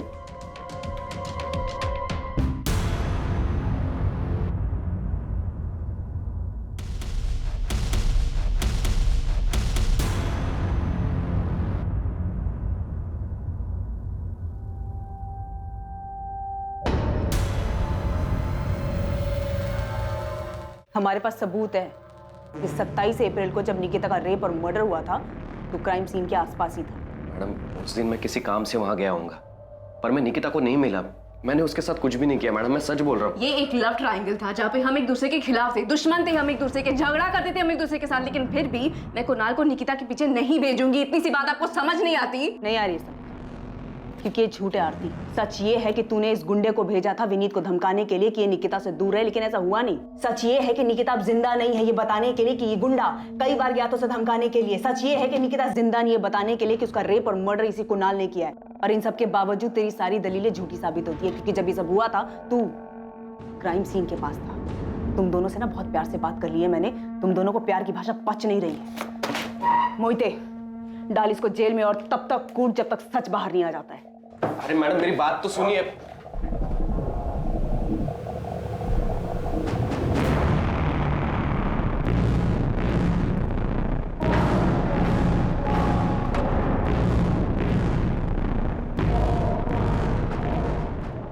अगर हम विक्रम जाधव से पूछताछ कर रहे हैं तो इसमें आप इतना परेशान क्यों हो रहे हैं? आप मेरी परेशानी अच्छी तरह समझते हैं साहब। घुमा फिरा के आप यही कहना चाहते हैं ना साहब कि मैंने जादव बाबू से कर्जा लिया था और अपनी बेटी को उसके पास भेजा था ताकि ये कर्जा माफ हो जाए। हमने तो ऐसा नहीं कहा। तो फिर और क्या पूछेंगे विक्रम बाबू से आप? मेरी चचेरी बहन के बेटे अमित के खिलाफ सबूत है ना आपके पास? उसने किया है सब कुछ, पूछिए उससे। हम ना तो अमित भावे को बख्शेंगे ना ही विक्रम जाधव को। फिर चाहे आप खुद निकिता के पिता आके हमें ये क्यों ना कहें कि हमें किससे पूछताछ करनी है और किससे नहीं। आप ये कहना चाहते हैं कि एक बाप ने खुद अपनी बेटी को उस आदमी के पास भेजा था जिससे उसने कर्जा लिया था? प्रताप राव जी, हम किसी ऐसे नतीजे पर नहीं पहुंचे हैं, लेकिन आप जिस तरीके से जोर देकर इस बात पे अड़े हुए हैं कि हमें विक्रम जाधव से पूछताछ नहीं करनी चाहिए, उससे कुछ चीजों पर शक हो रहा है। आपके लिए बेहतर होगा हमें हमारा काम करने दीजिए।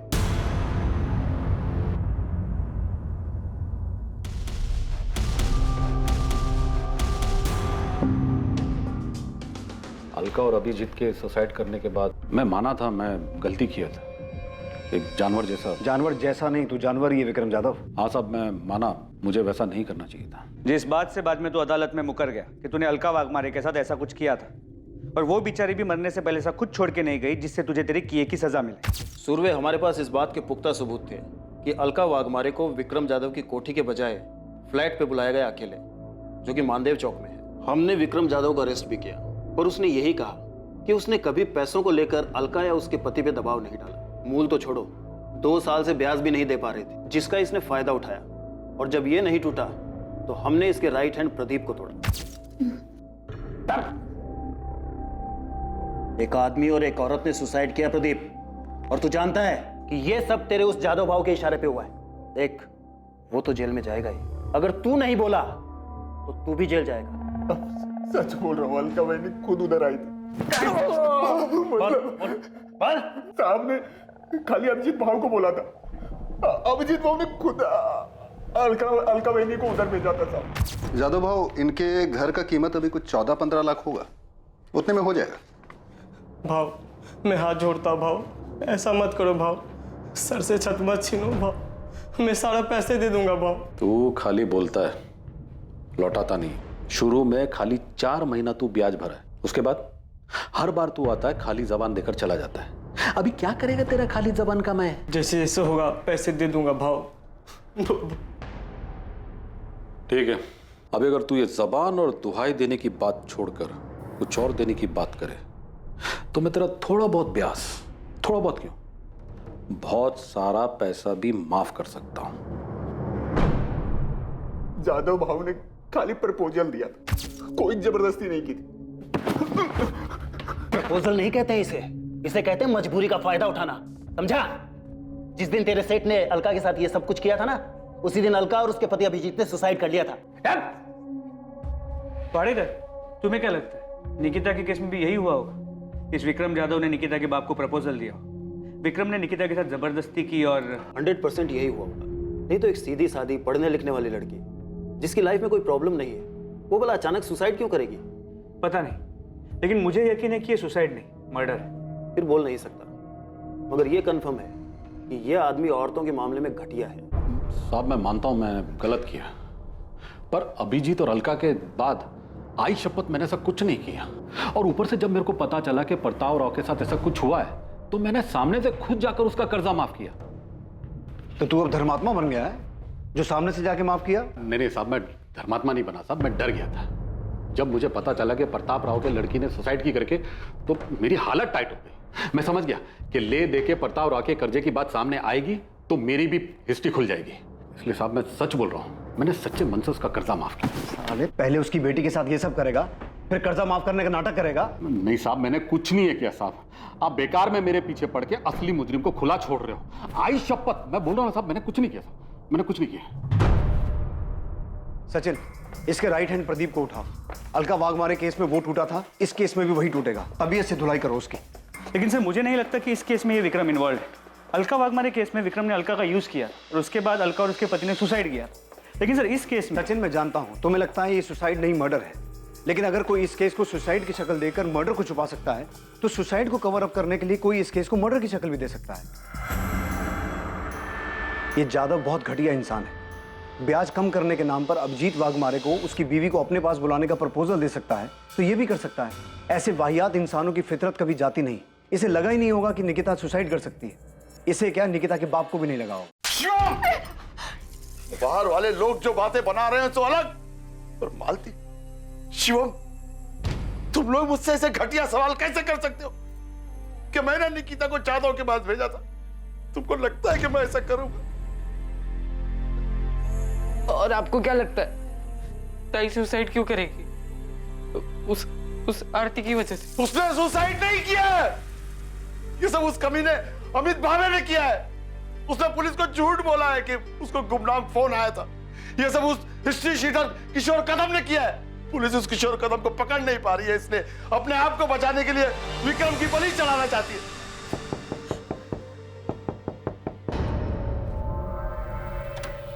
बताइए, अब आप क्या नया बताने आए? बताने नहीं, पूछने आया हूं।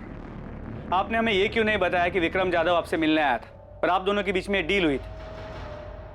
मैं तुम लोगों का ख्याल रखेगा, तेरा भी शिवम का भी, समझ लेना। अब तेरे को कोई भी पैसा वापस देने का जरूरत नहीं है। मैं तेरा सारा कर्जा माफ कर रहा हूं। मैं तेरा दुख समझ सकता हूं। तो अगर वो खुद चल के मेरे पास आया और बोला कि तेरा कर्जा माफ, तो इसका मतलब आप ये निकालेंगे कि मैंने अपनी बेटी को उसके पास भेजा था? हम सिर्फ अपना काम कर रहे हैं। आपकी बेटी के मौत के बाद ये विक्रम जाधव जैसा घटिया आदमी अचानक इतना संत कैसे बन गया? मुझे नहीं पता, नहीं पता मुझे। मेरी हालत ठीक नहीं थी, इसलिए मैं पूछ भी नहीं पाया। इसका ब्याज टाइम पे दिया है मैंने, जाके पूछ लो उसको। विक्रम जाधव जो होगा सो होगा। आपकी हिम्मत कैसे है मेरे बारे में ऐसा सोचने की कि मैंने अपनी बेटी के साथ ऐसा कुछ किया है? ये सब उस अमित को बचाने के लिए तो नहीं कर रहे आप? कितना पैसा खिलाया उसने ये सब केस घुमाने के लिए, हाँ? और सुसाइड बोल के केस बंद करने के लिए कितना पैसा दिया है उसने? एक कॉल क्या आ गया मेरे फोन पे, आप लोग तो मेरे पीछे हाथ धोकर पड़ गए, जैसे मर्डर मैं नहीं किया हूं। किशोर कदम कहाँ है? अरे कौन किशोर कदम? मैं किसी की दो डंडे की औकात नहीं तेरी। हमें पता है वो गुमनाम आदमी का फोन नहीं था। निकिता के फोन से वो फोन तुझे किशोर कदम ने किया था। मैं तो पूछ रहा हूँ, साहब लोग पूछेंगे नहीं, सीधा तेरी आवभगत शुरू करेंगे, आरती उतारेंगे तेरी लॉकअप में। कुणाल, पुलिस ने मेरे पीछे अपने लोग लगा रखे हैं, मेरे हर मूवमेंट पे नजर रख रहे हैं, मेरे फोन रिकॉर्ड्स तक निकलवा रहे हैं। तेरे को क्या लगा आरती, तू विनीत के लिए बावलो जैसी हरकतें करेगी और उसके बाद तेरे से कोई कुछ सवाल नहीं पूछेगा? मैंने कभी नहीं सोचा था कि निकिता के साथ ये झगड़ा उसकी मौत पे खत्म होगा। तू मेरे पे इल्जाम डाल रही है क्या? देख, पुलिस को मेरे ऊपर पहले से शक है, तो क्यों ये सब बोलकर उनका शक गहरा कर रही है? और तो तू वहां पे करने क्या गया था जहाँ पे निकिता की बॉडी मिली थी? कहीं तूने तो नहीं? वाह वाह आरती, सही कर रही है, पर याद रख, अगर तू ये सब मेरे पर थोपेगी ना तो तू भी मेरे साथ कटघरे में है। मैं समझ गया तू कितनी सेल्फिश है। तूने विनीत के लिए मेरा यूज किया, और अब जब निकिता मर गई तो खुद को बचाने के लिए मुझे बलि का बकरा बना रही है। एक बात याद रख, अगर तू मुझे फंसाएगी ना तो तू भी नहीं बचेगी।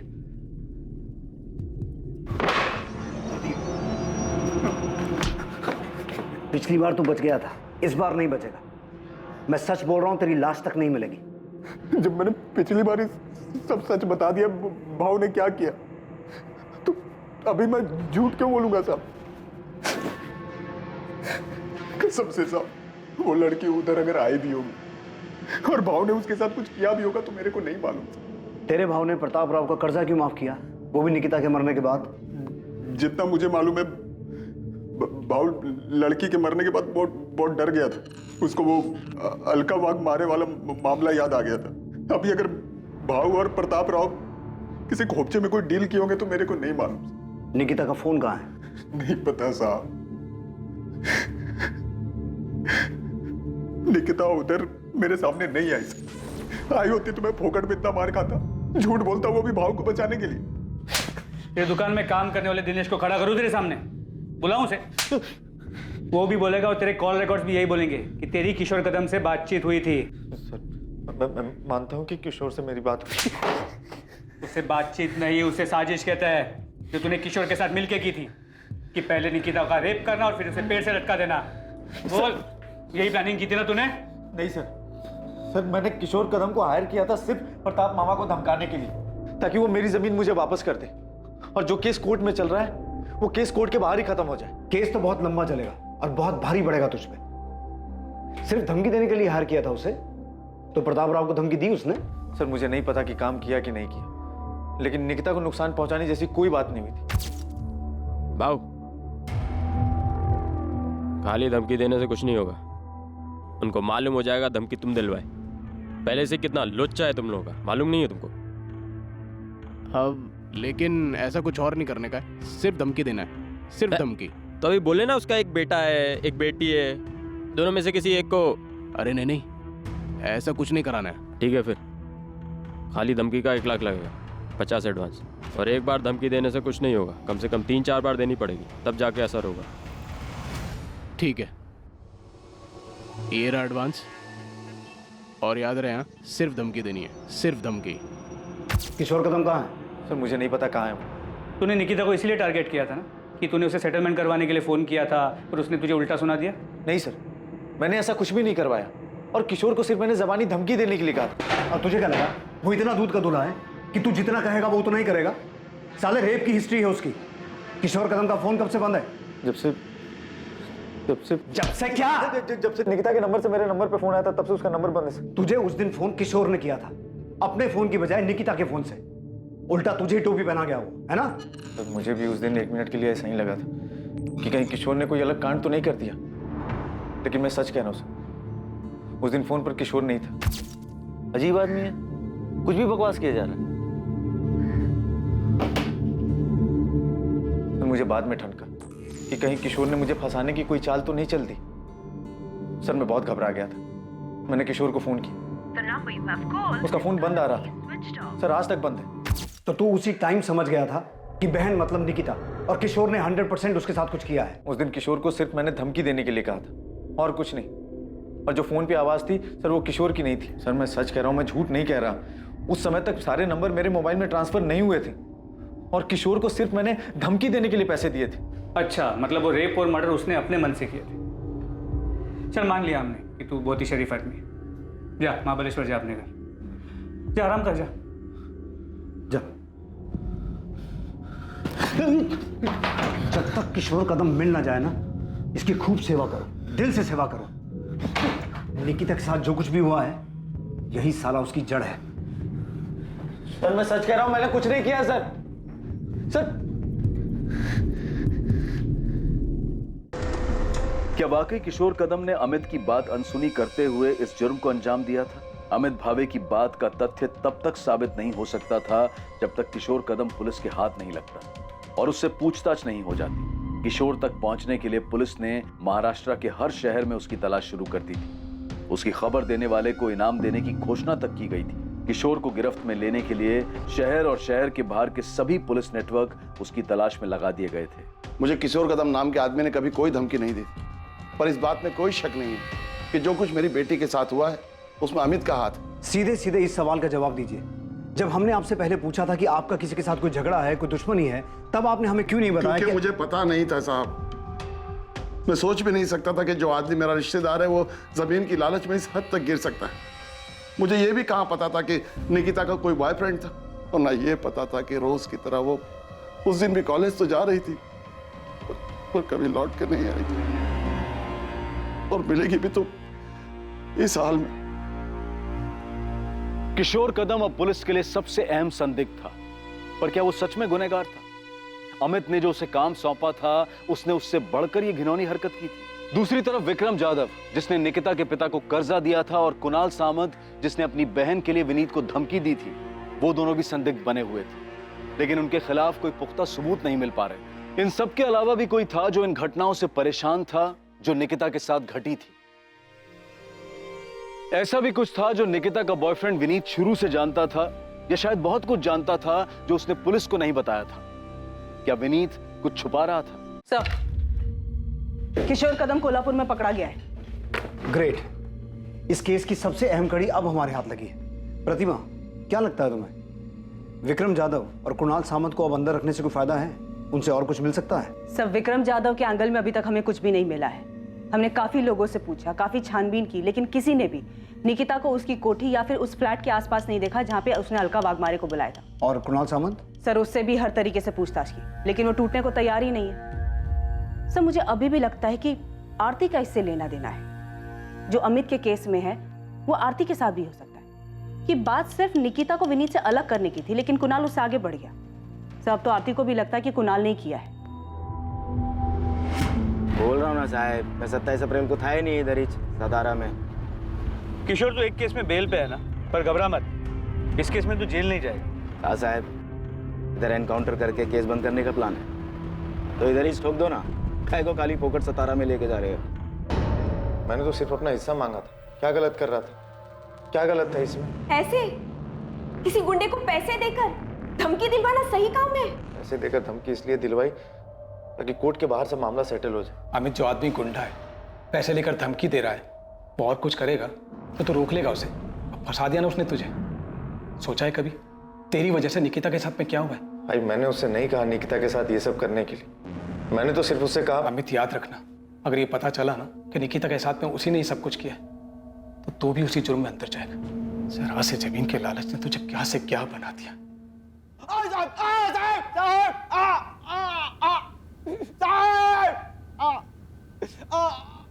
तीन दिनों तक लगातार पूछताछ और मार खाने के बावजूद किशोर कदम ये कबूल करने को तैयार नहीं था कि उसने ये जुर्म किया था। वो सिर्फ इस जुर्म से ही नहीं बल्कि इस बात से भी इनकार कर रहा था कि अमित भावे से पैसे लेने के बावजूद उसने कभी निकिता को निशाना बनाया या उसके परिवार के किसी इंसान को धमकी भी दी थी। सोच ले किशोर, यही सड़ता रहेगा, बाहर की हवा कभी नसीब नहीं होगी। ना तुझे ना अमित भावे को। थक जाओगे साहब, मैं फिर भी यही बोलूँगा। हम नहीं थकेंगे, हमारी चिंता मत कर। अब अगर अपनी सलामती चाहता है तो ये बता कि रस्सी कहाँ से खरीदी? हाथ से गला घोंट के मारा या रस्सी गले में डाल के? साहब जब इतना मान के बैठे हो तो मेरे मुंह से सुनने का क्या मतलब? साहब मैंने पैसा धमकी देने के लिए लिया था और वो भी नहीं दिया, खाली पैसा कब्जी किया। लड़की का छोड़ो साहब, उसकी फैमिली के किसी एक आदमी के पीछे नहीं गया मैं। आप लोग मेरे को एड़ा समझते हो क्या? मैं लड़की के फोन से अमित को फोन करूंगा? मेरे को समझ में नहीं आता क्या? क्या देख रहे हो साहब, मैंने उस लड़की के साथ कुछ भी नहीं किया है। किसने नहीं किया? विक्रम जाधव ने नहीं किया, कुणाल सामंत ने नहीं किया, तो फिर किया किसने? सर प्रतिमा विनीत से बात कर रही है, उसके और निकिता की आखिरी मीटिंग के बारे में। प्रतिमा को अब भी लगता है कि विनीत पूरा सच नहीं बता रहा, कुछ छुपा रहा है। मैडम मैं कुछ नहीं छुपा रहा हूँ, सच बोल रहा हूँ। आरती के भाई ने तुझे धमकी दी। आरती और निकिता के बीच में तेरी वजह से झगड़ा चल रहा था और निकिता ये भी जानती थी कि तू आरती को मैसेज करता था, फिर भी निकिता तेरे जैसे डबल ढोलकी पे विश्वास करती कि मैडम मैं कोई डबल ढोलकी नहीं हूँ। आरती के साथ मेरा कुछ नहीं था, मैं निकिता से प्यार करता था। हाँ कुछ टाइम के लिए मैं आरती की तरफ अट्रैक्ट हो गया था और निकिता कुछ ज्यादा इस बात से डर गई। और इसी बात का डर उसे उस दिन भी था ना? नहीं, वो नाराज थी कि मैंने आरती को मैसेज की और इसी बात से परेशान थी। वो ये समझ ही नहीं रही थी कि वो मुझे लेके बहुत ज्यादा पॉजेसिव हो रही थी। परेशान हो गया था उसकी इस आदत से। और इस परेशानी का हल तूने ये निकाला कि उसे आरती? नहीं बिल्कुल नहीं, आप मुझसे थोड़ा तंग जरूर आ गया। निकिता तुम सिर्फ अपने बारे में सोचती हो, तुम्हें जो ठीक लगता है वही होगा और मैं चाहूँ या ना चाहूँ मुझे भी वही करना पड़ेगा। अब मुझे भी लग रहा है कि मुझे सोचने के लिए टाइम चाहिए। क्या सोचने के लिए टाइम चाहिए? कि क्या बहाना बना के मुझे छोड़ सको, कैसे उस आरती के पास जा सको? मुझे अपने बारे में सोचने के लिए टाइम चाहिए, क्या सही है क्या नहीं। हर बात तुम्हारे और आरती के बारे में नहीं होती। पक चुका हूँ यार तुम दोनों से। क्या कहा तुमने? तुम पक चुके हो मुझसे? निकिता हमें एक दूसरे को थोड़ा टाइम देना चाहिए, ये हम दोनों के लिए अच्छा रहेगा।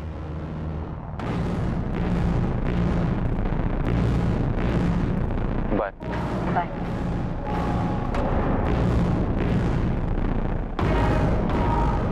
आरती को लेकर उस दिन फिर हमारे बीच में झगड़ा हुआ। निकिता भी थोड़ी अपसेट हो गई थी, मैं भी परेशान हो गया था, इसलिए मैंने निकिता को उसके बाद कॉल नहीं की। मैं कुछ टाइम के लिए अकेला रहना चाहता था। उसका फ़ोन नहीं आया, मुझे लगा कि शायद वो मेरी बात समझ गई, इसलिए फ़ोन नहीं कर रही। ये बात तूने हमें पहले क्यों नहीं बताई? क्योंकि ये मैडम हमारा पर्सनल था और निकिता के साथ जो हुआ है उसका इससे कोई लेना देना नहीं। तुझे कैसे पता लेना देना है कि नहीं?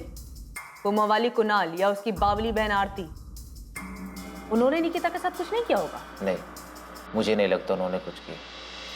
मुझे लगता है निकिता के साथ कुछ और हुआ है। कुछ और मतलब? ये तो मुझे नहीं पता, पर जो भी हुआ है उसका मुझसे कोई वास्ता नहीं।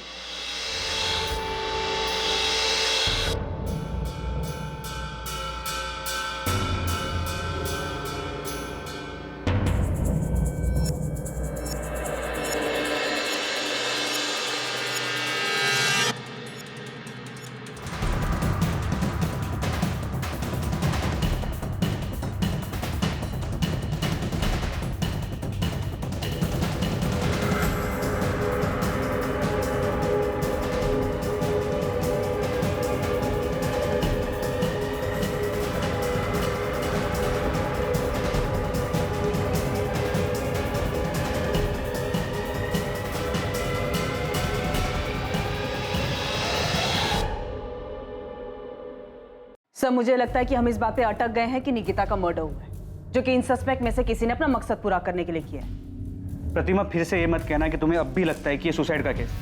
प्रतिमा, अगर सुसाइड किया हो तो उसके पीछे कोई रीजन तो होना चाहिए। विक्रम जाधव की थ्योरी में कोई भी सुराग सामने नहीं आया कि उसने निकिता के साथ रेप किया, इसी वजह से उसने सुसाइड किया। तो फिर क्या हो सकता है? पता नहीं सर, पर मुझे अभी भी लगता है कि कुछ तो था जिसकी वजह से निकिता दुखी थी। ये हमने सीसीटीवी फुटेज में भी देखा है। प्रतिमा, हमें ये भी पता है कि उसके मरने से पहले उसके साथ रेप हुआ था। यस सर, याद है मुझे। सर, ये सुसाइड नहीं, मर्डर है। अगर हम ये मान भी लेते हैं कि विक्रम जाधव ने उसके साथ कुछ किया था, वो उसे बर्दाश्त नहीं कर पाई और उसने सुसाइड कर ली, तो तब भी उसके फोन के गायब होने के पीछे क्या कारण हो सकता है? क्या उसने सुसाइड करने से पहले अपना फोन खुद फेंक दिया, जो आज तक नहीं मिला? सर, इससे ये साफ हो जाता है कि ये सुसाइड नहीं, मर्डर है। और ये मैं 100% श्योर होकर कह सकता हूं। निकिता को रस्सी से गला घोट के मारा गया और फिर उसी रस्सी से उसे पेड़ से लटका दिया गया। इसीलिए उसके गले पे सिर्फ रस्सी का निशान, और पेड़ पे लटकाने की वजह से उसकी गर्दन की हड्डी टूट गई, जो हमें कंफ्यूज कर रही है। सर, क्राइम सीन पे निकिता का फोन नहीं मिला है, जिससे ये साफ होता है कि जिसने भी निकिता को मारा है वो उसका फोन अपने साथ लेकर चला गया। पर ये हो कौन सकता है? सारे हिस्ट्री शीटर्स को हमने तोड़ा है, उन पर नजर रखे हुए हैं, उनमें से कोई नहीं है। तो फिर है कौन? इस केस में अपराधी कौन था या फिर कौन थे, ये पता लगाना बहुत मुश्किल हो रहा था। हर एक एंगल के खुलने के बावजूद निकिता की मौत के पीछे के मकसद तक पहुंच पाना लगभग नामुमकिन सा लग रहा था। अब केस ठंडा पड़ चुका था, महीनों गुजर चुके थे। 27 अप्रैल 2019 को इस जुर्म को अंजाम दिया गया था और अब अक्टूबर 2019 आ चुका था। लेकिन अचानक इस केस को एक नई दिशा मिलने वाली थी, एक नया रास्ता खुलने वाला था।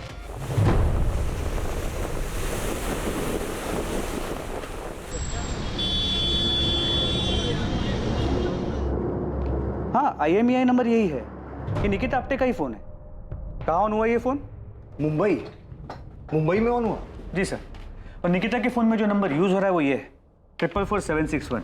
इस नंबर की पूरी डिटेल्स मंगवा ली है। हमने अपने नंबर से कॉल नहीं किया, मोहिते को भेजा है PCO से कॉल करने के लिए, ताकि पता चल सके कि ये नंबर ऑन है या नहीं। सर, ये नंबर ऑन है। मैंने PCO से फ़ोन किया, ऐसे ही कोई नाम बदल कर बात की। किसी आदमी ने फ़ोन उठाया था, बोला कि आपने जो नंबर लगाया रॉन्ग नंबर है। मैंने पूछा ये मुंबई का नंबर है? उसने कहा हाँ। सर, मैंने उससे और कुछ नहीं पूछा, ये सोच करके कहीं वो अलर्ट ना हो जाए। गुड। एड्रेस निकालो और उठाओ इस आदमी को। जी सर। और उसे पता ना चले कि हम उसके पीछे हैं।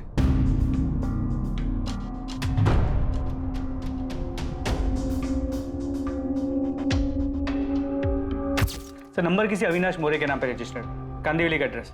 फौरन मुंबई के लिए निकलो और इस आदमी को उठा के लाओ। प्रतिमा, इसकी फोटो निकिता की फैमिली को दिखाओ और पता करो इसे पहचानते हैं क्या, और ये भी चेक करो इसकी कोई क्रिमिनल हिस्ट्री है क्या। ठीक है सर।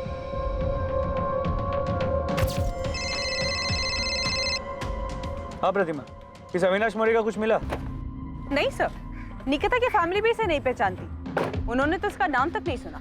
ताज्जुब की बात, इस अविनाश मोरे ने अब तक फोन स्विच ऑफ नहीं किया, लगातार ऑन आ रहा है। सर, मैंने साइबर टीम से दोबारा चेक किया, ये निकिता का ही फोन है।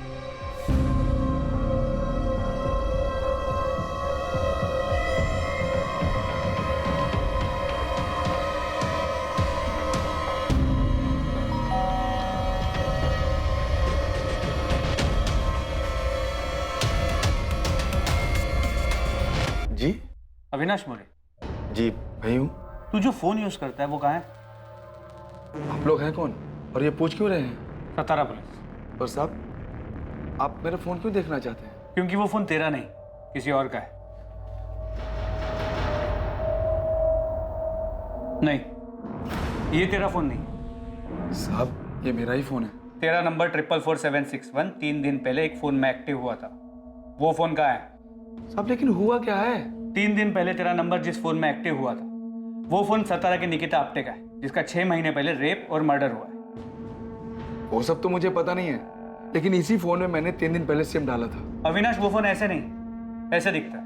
सर, इसे लॉकअप में ले जाके पूछते हैं, तब याद आ जाएगा इसे। अरे साहब, इसमें याद क्या करना, मैं सच कह रहा हूँ साहब। साहब, मेरा फोन खराब हो गया था, डिस्प्ले गया था उसका, मैंने उसे बनने के लिए डाला था, और राजू की दुकान से काम चलाने के लिए ये फोन मैंने 1000 रुपए का खरीदा था। चल, राजू के दुकान पे ले चला। हाँ चलो साहब। चल। राजू, इनको बताओ कि ये फोन मैंने तुमसे ही खरीदा था ना? हाँ साहब, ये फोन मैंने ही बेचा था उसको। इस फोन का जो IMEI नंबर है वो उस लड़की के फोन का है जिसका सतारा में 6 महीने पहले रेप और मर्डर हुआ। IMEI नंबर सेम है, लेकिन उसका फ़ोन ये था। हमारे पास एक कंफर्मेशन है कि निकिता के फ़ोन का मॉडल ये है, और हमने ये भी कंफर्म किया कि इस फ़ोन का जो IMEI नंबर है वो निकिता के फ़ोन का। साहब, ये जो आप फोटो दिखा रहे हैं ना फ़ोन का, ये बिकने के लिए आया था मेरे पास, मैं ही खरीदा था। किससे खरीदा था? ऐसे ही चलते फिरते एक बंदा आया था बेचने के लिए। मेरे को ये फ़ोन बेचने का है, बंद पड़ा है, चल नहीं रहा। चल ही नहीं रहा है? नहीं। अरे भाई, इसका तो बॉडी भी डैमेज है, मेरे भी किसी काम का नहीं, खरीद के करूँगा क्या इसको? अरे देख लो, मोबाइल का दुकान है, कुछ काम आ जाएगा आपके। जो भी दोगे चलेगा मेरे को। मैं बोला 200 रुपये से ज़्यादा नहीं देगा, वो बोला ठीक है और बेच के चला गया। तो फिर वो टूटा हुआ फ़ोन का है, और उस फ़ोन का IMEI नंबर इस अविनाश के फ़ोन में कहाँ से आया? ये फ़ोन का बॉडी एकदम डैमेज हो गया था, बैटरी वैटरी सब ठीक था, तो मैंने बाहर का बॉडी निकाल के फेंक दिया और अंदर का माल मटेरियल जुगाड़ करके ये फ़ोन में फिट कर दिया। तुम्हें ये फ़ोन किसने बेचा? उसका नाम क्या है जिसने बेचा?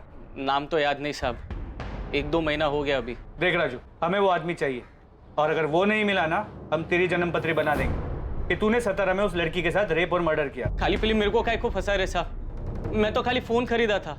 जिसने फ़ोन बेचा उसका हुलिया याद है? साहब, याद करने की कोशिश करता हूँ साहब। नहीं। ये भी नहीं। ये नहीं। ये था ना? नहीं साहब, ये भी नहीं था। जैसा वो सब बोले ना, वैसा मैं आपको उसका हुलिया बताने को तैयार हूँ। सच्ची साहब, जितना याद है सब बताऊंगा, बिल्कुल नहीं घुमाऊंगा, कसम से।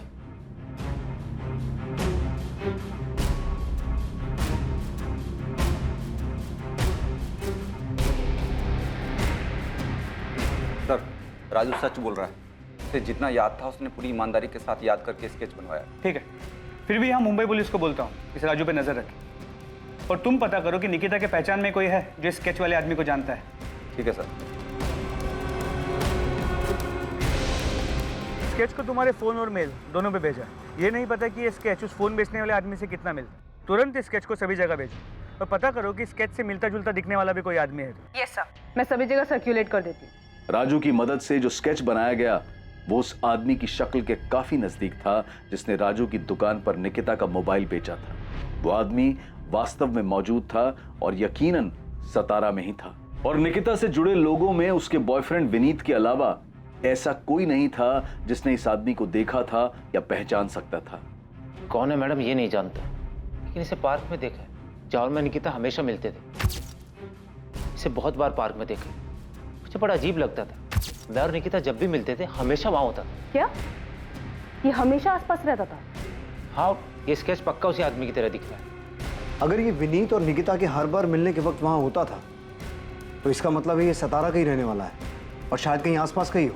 लेकिन सर, इसकी कोई क्रिमिनल हिस्ट्री नहीं है, पर फिर भी मैंने गोविंद और बाकी खबी को काम पे लगा दी, ये पता करने के लिए कि ये कौन है और कहाँ रहता है। गुड, ढूंढो इसे ताकि इस केस को क्लोजर मिले और निकिता को न्याय। सर। प्रतिमा। Yes sir. तुमने बताया कि विनीत कह रहा था कि ये हमेशा पार्क में मौजूद रहता था, उन्हें घूरता था। यस सर, वो दोनों जब भी पार्क में मिलते थे ये वहां रहता था। 27 तारीख की निकिता की वो फुटेज निकालो। हमें इस एंगल के बारे में कुछ पता नहीं था, हमने कुछ मिस किया है। 27।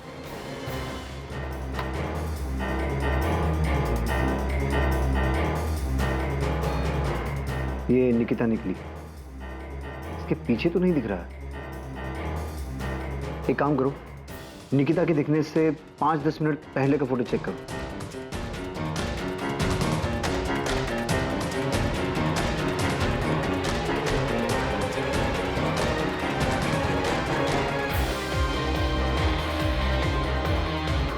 एक मिनट सर, स्टॉप कीजिए इसको, अब नॉर्मल कीजिए। यही है वो सर, यही है।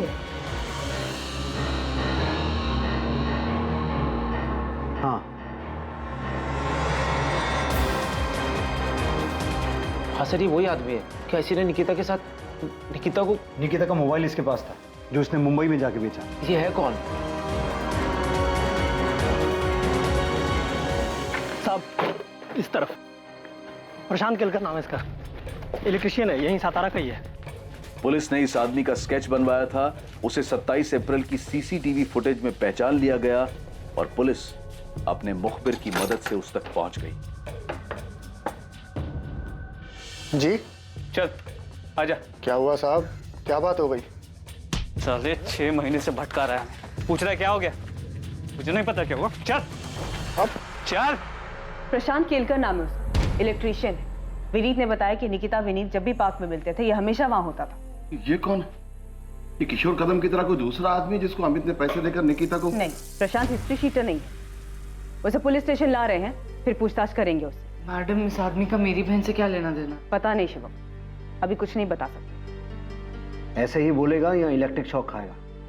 बिना झटका खाए बोल दे, बेहतर है। निकिता का फोन तेरे पास था, उस मोबाइल शॉप वाले राजू ने तुझे पहचान लिया। अरे ऐसे प्यार से नहीं बोलेगा सचिन।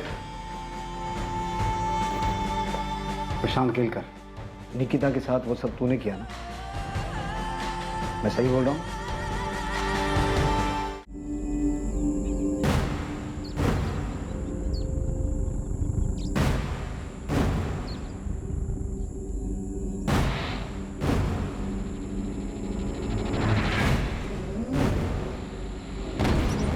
जी आप निकिता है ना? हाँ, क्यों? आपसे कुछ जरूरी बात करनी है। क्या बात करनी है? आप हो कौन? वो मैं आपके पापा को जानता हूँ। पहले बताओ तो सही, आप हो कौन? क्या बात करनी है आपको? ये क्या कर रहे हैं?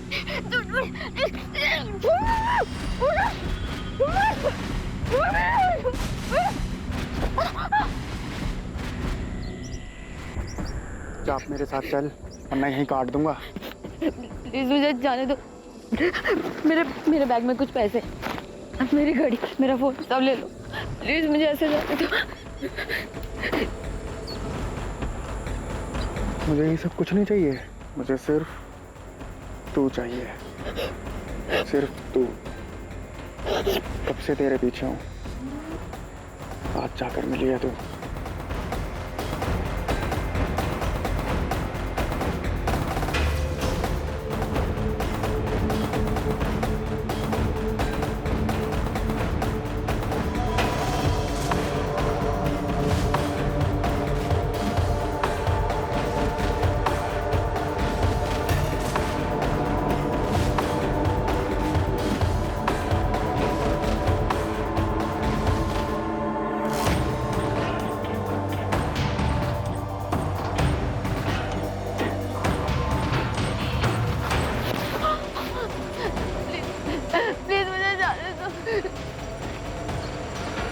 हटाए सब, मुझे तेरे को वैसे देखना है जैसे मैं तेरे को सपने में देखता हूँ। प्लीज प्लीज मुझे जाने दो, मुझे अपने घर जाना। जाने दूंगा, बस एक बार मेरे को। क्या एक बार?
बस यूं ही तूने उसे देखा, वो तुझे पसंद आ गई, इतना कि वो तेरी सनक बन गई। निकिता का फोन तेरे पास 6 महीने से था, तूने उसे ऑन क्यों नहीं किया? वो 6 महीने बाद मुंबई जाके क्यों बेचा? मैं अखबार में पढ़ रहा था। जोर से बोल, जोर से बोल, सुनाई देना चाहिए। मैं मामला ठंडा होने का इंतजार कर रहा था। 27 अप्रैल का दिन तूने इसलिए चुना क्योंकि निकिता उस रास्ते से जाने वाली थी। हाँ, मैंने पहले भी कई बार कोशिश की थी, पर सड़क पर कोई ना कोई आ जाता था। तो तूने देखा कि 27 तारीख को उस रास्ते पे आसपास कोई नहीं था, सुनसान था, तो तूने ऐसा किया? हाँ।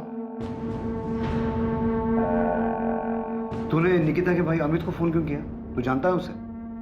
नहीं। तो उसे फोन क्यों किया? मुझे बुरा लगा कि उसके परिवार वाले परेशान हो रहे होंगे कि कहाँ गई, तो इसलिए मैंने उसका फ़ोन उठाया और देखा किसको फ़ोन कर सकता हूँ, तो मैंने उसका नंबर डायल कर दिया। फ़ोन में नाम अमित दादा करके लिखा हुआ था, मुझे लगा दादा लिखा है तो भाई ही होगा, मिला दिया। हेलो, तुम्हारी बहन की डेड बॉडी पड़ी है, आके ले जाओ। कौन बोल रहा है? दिमाग तो सही है तेरा? एक बार में सुनाई नहीं देता है क्या? तुम्हारी बहन की बॉडी पड़ी है, आके ले जाओ। प्रशांत केलकर से बार बार पूछताछ की गई, ये जानने के लिए कि क्या वाकई ये जुर्म उसने अपनी विकृत मानसिकता और यौन आकर्षण के कारण किया था, या इसमें कोई और भी शामिल था। पर आखिर तक यही सामने आया कि वो वाकई एक विकृत मानसिकता का आदमी था, जो निकिता पर मोहित था, जिसने सिर्फ अपनी हवस पूरी करने के लिए निकिता के साथ बलात्कार किया और फिर उसे मार दिया। अपराधी, अपराध का मकसद और जिस तरह से इस जुर्म को अंजाम दिया गया था, उसने पुलिस तक को हैरान कर दिया था। इस केस में निकिता के परिवार में जो भी मनमुटाव था, वो सामने आ गया था। इस केस के जरिए संपत्ति को लेकर चल रहे विवाद के कारण कोई अपना ही निकिता के पिता को धमकी देने, डराने जैसे गलत इरादे रखता था, वो भी सामने आ गया। साथ ही एक लड़के को लेकर लव ट्रायंगल, प्यार के नाम पर दीवानगी भी सामने आई, जिसमें दो बेस्ट फ्रेंड्स के बीच एक लड़के की वजह से दोस्ती में कड़वाहट आ गई थी। पर निकिता के बलात्कार और हत्या का जो अपराधी था, वो निकिता और उसके जानने वालों के लिए चेहरे से, नाम से पूरी तरह से गुमनाम था। प्रशांत केलकर का इससे पहले कोई क्रिमिनल रिकॉर्ड नहीं था, और साथ ही मनोवैज्ञानिक जांच में भी ऐसा कुछ सामने नहीं आया कि उसे कोई मानसिक बीमारी थी। वो पूरी तरह से सामान्य था। यह बेहद दुखद है कि 19 साल की निकिता को किसी की सनक और दिमागी गंदगी की वजह से अपनी जान गंवानी पड़ी। इस केस में जो सबसे बड़ा सवाल पैदा होता है वो ये कि ऐसी विकृत मानसिकता जो सड़क पर चलते इंसानों को, अपने आसपास के लोगों को शोषण का सामान मानती है, उस विकृत मानसिकता को पहचाना कैसे जाए? दरअसल ये मुश्किल है, आसान नहीं है। लेकिन जब भी किसी पर कोई शक हो या पता चले कि आपके आसपास ऐसा कोई व्यक्ति है, तो तुरंत उसकी शिकायत करें। ऐसे लोगों से डरने की बजाय हिम्मत दिखाकर पुलिस में उनकी शिकायत करें और उन्हें उनकी सही जगह पर पहुंचाएं। खुद को और अपने आसपास के माहौल को सुरक्षित बनाएं। अब मैं अनूप सोनी आपसे विदा लेता हूं। फिर मुलाकात होगी एक और नए केस के साथ। देखते रहें क्राइम पेट्रोल सतर्क, सोमवार से शुक्रवार रात 10:30 बजे। और याद रखें, क्राइम और आपके बीच में सिर्फ इतना फर्क है कि आप कितने सतर्क हैं। सतर्क रहें, सुरक्षित रहें। जय Hind. For more updates, subscribe to our channel, click the show links and enjoy watching the videos.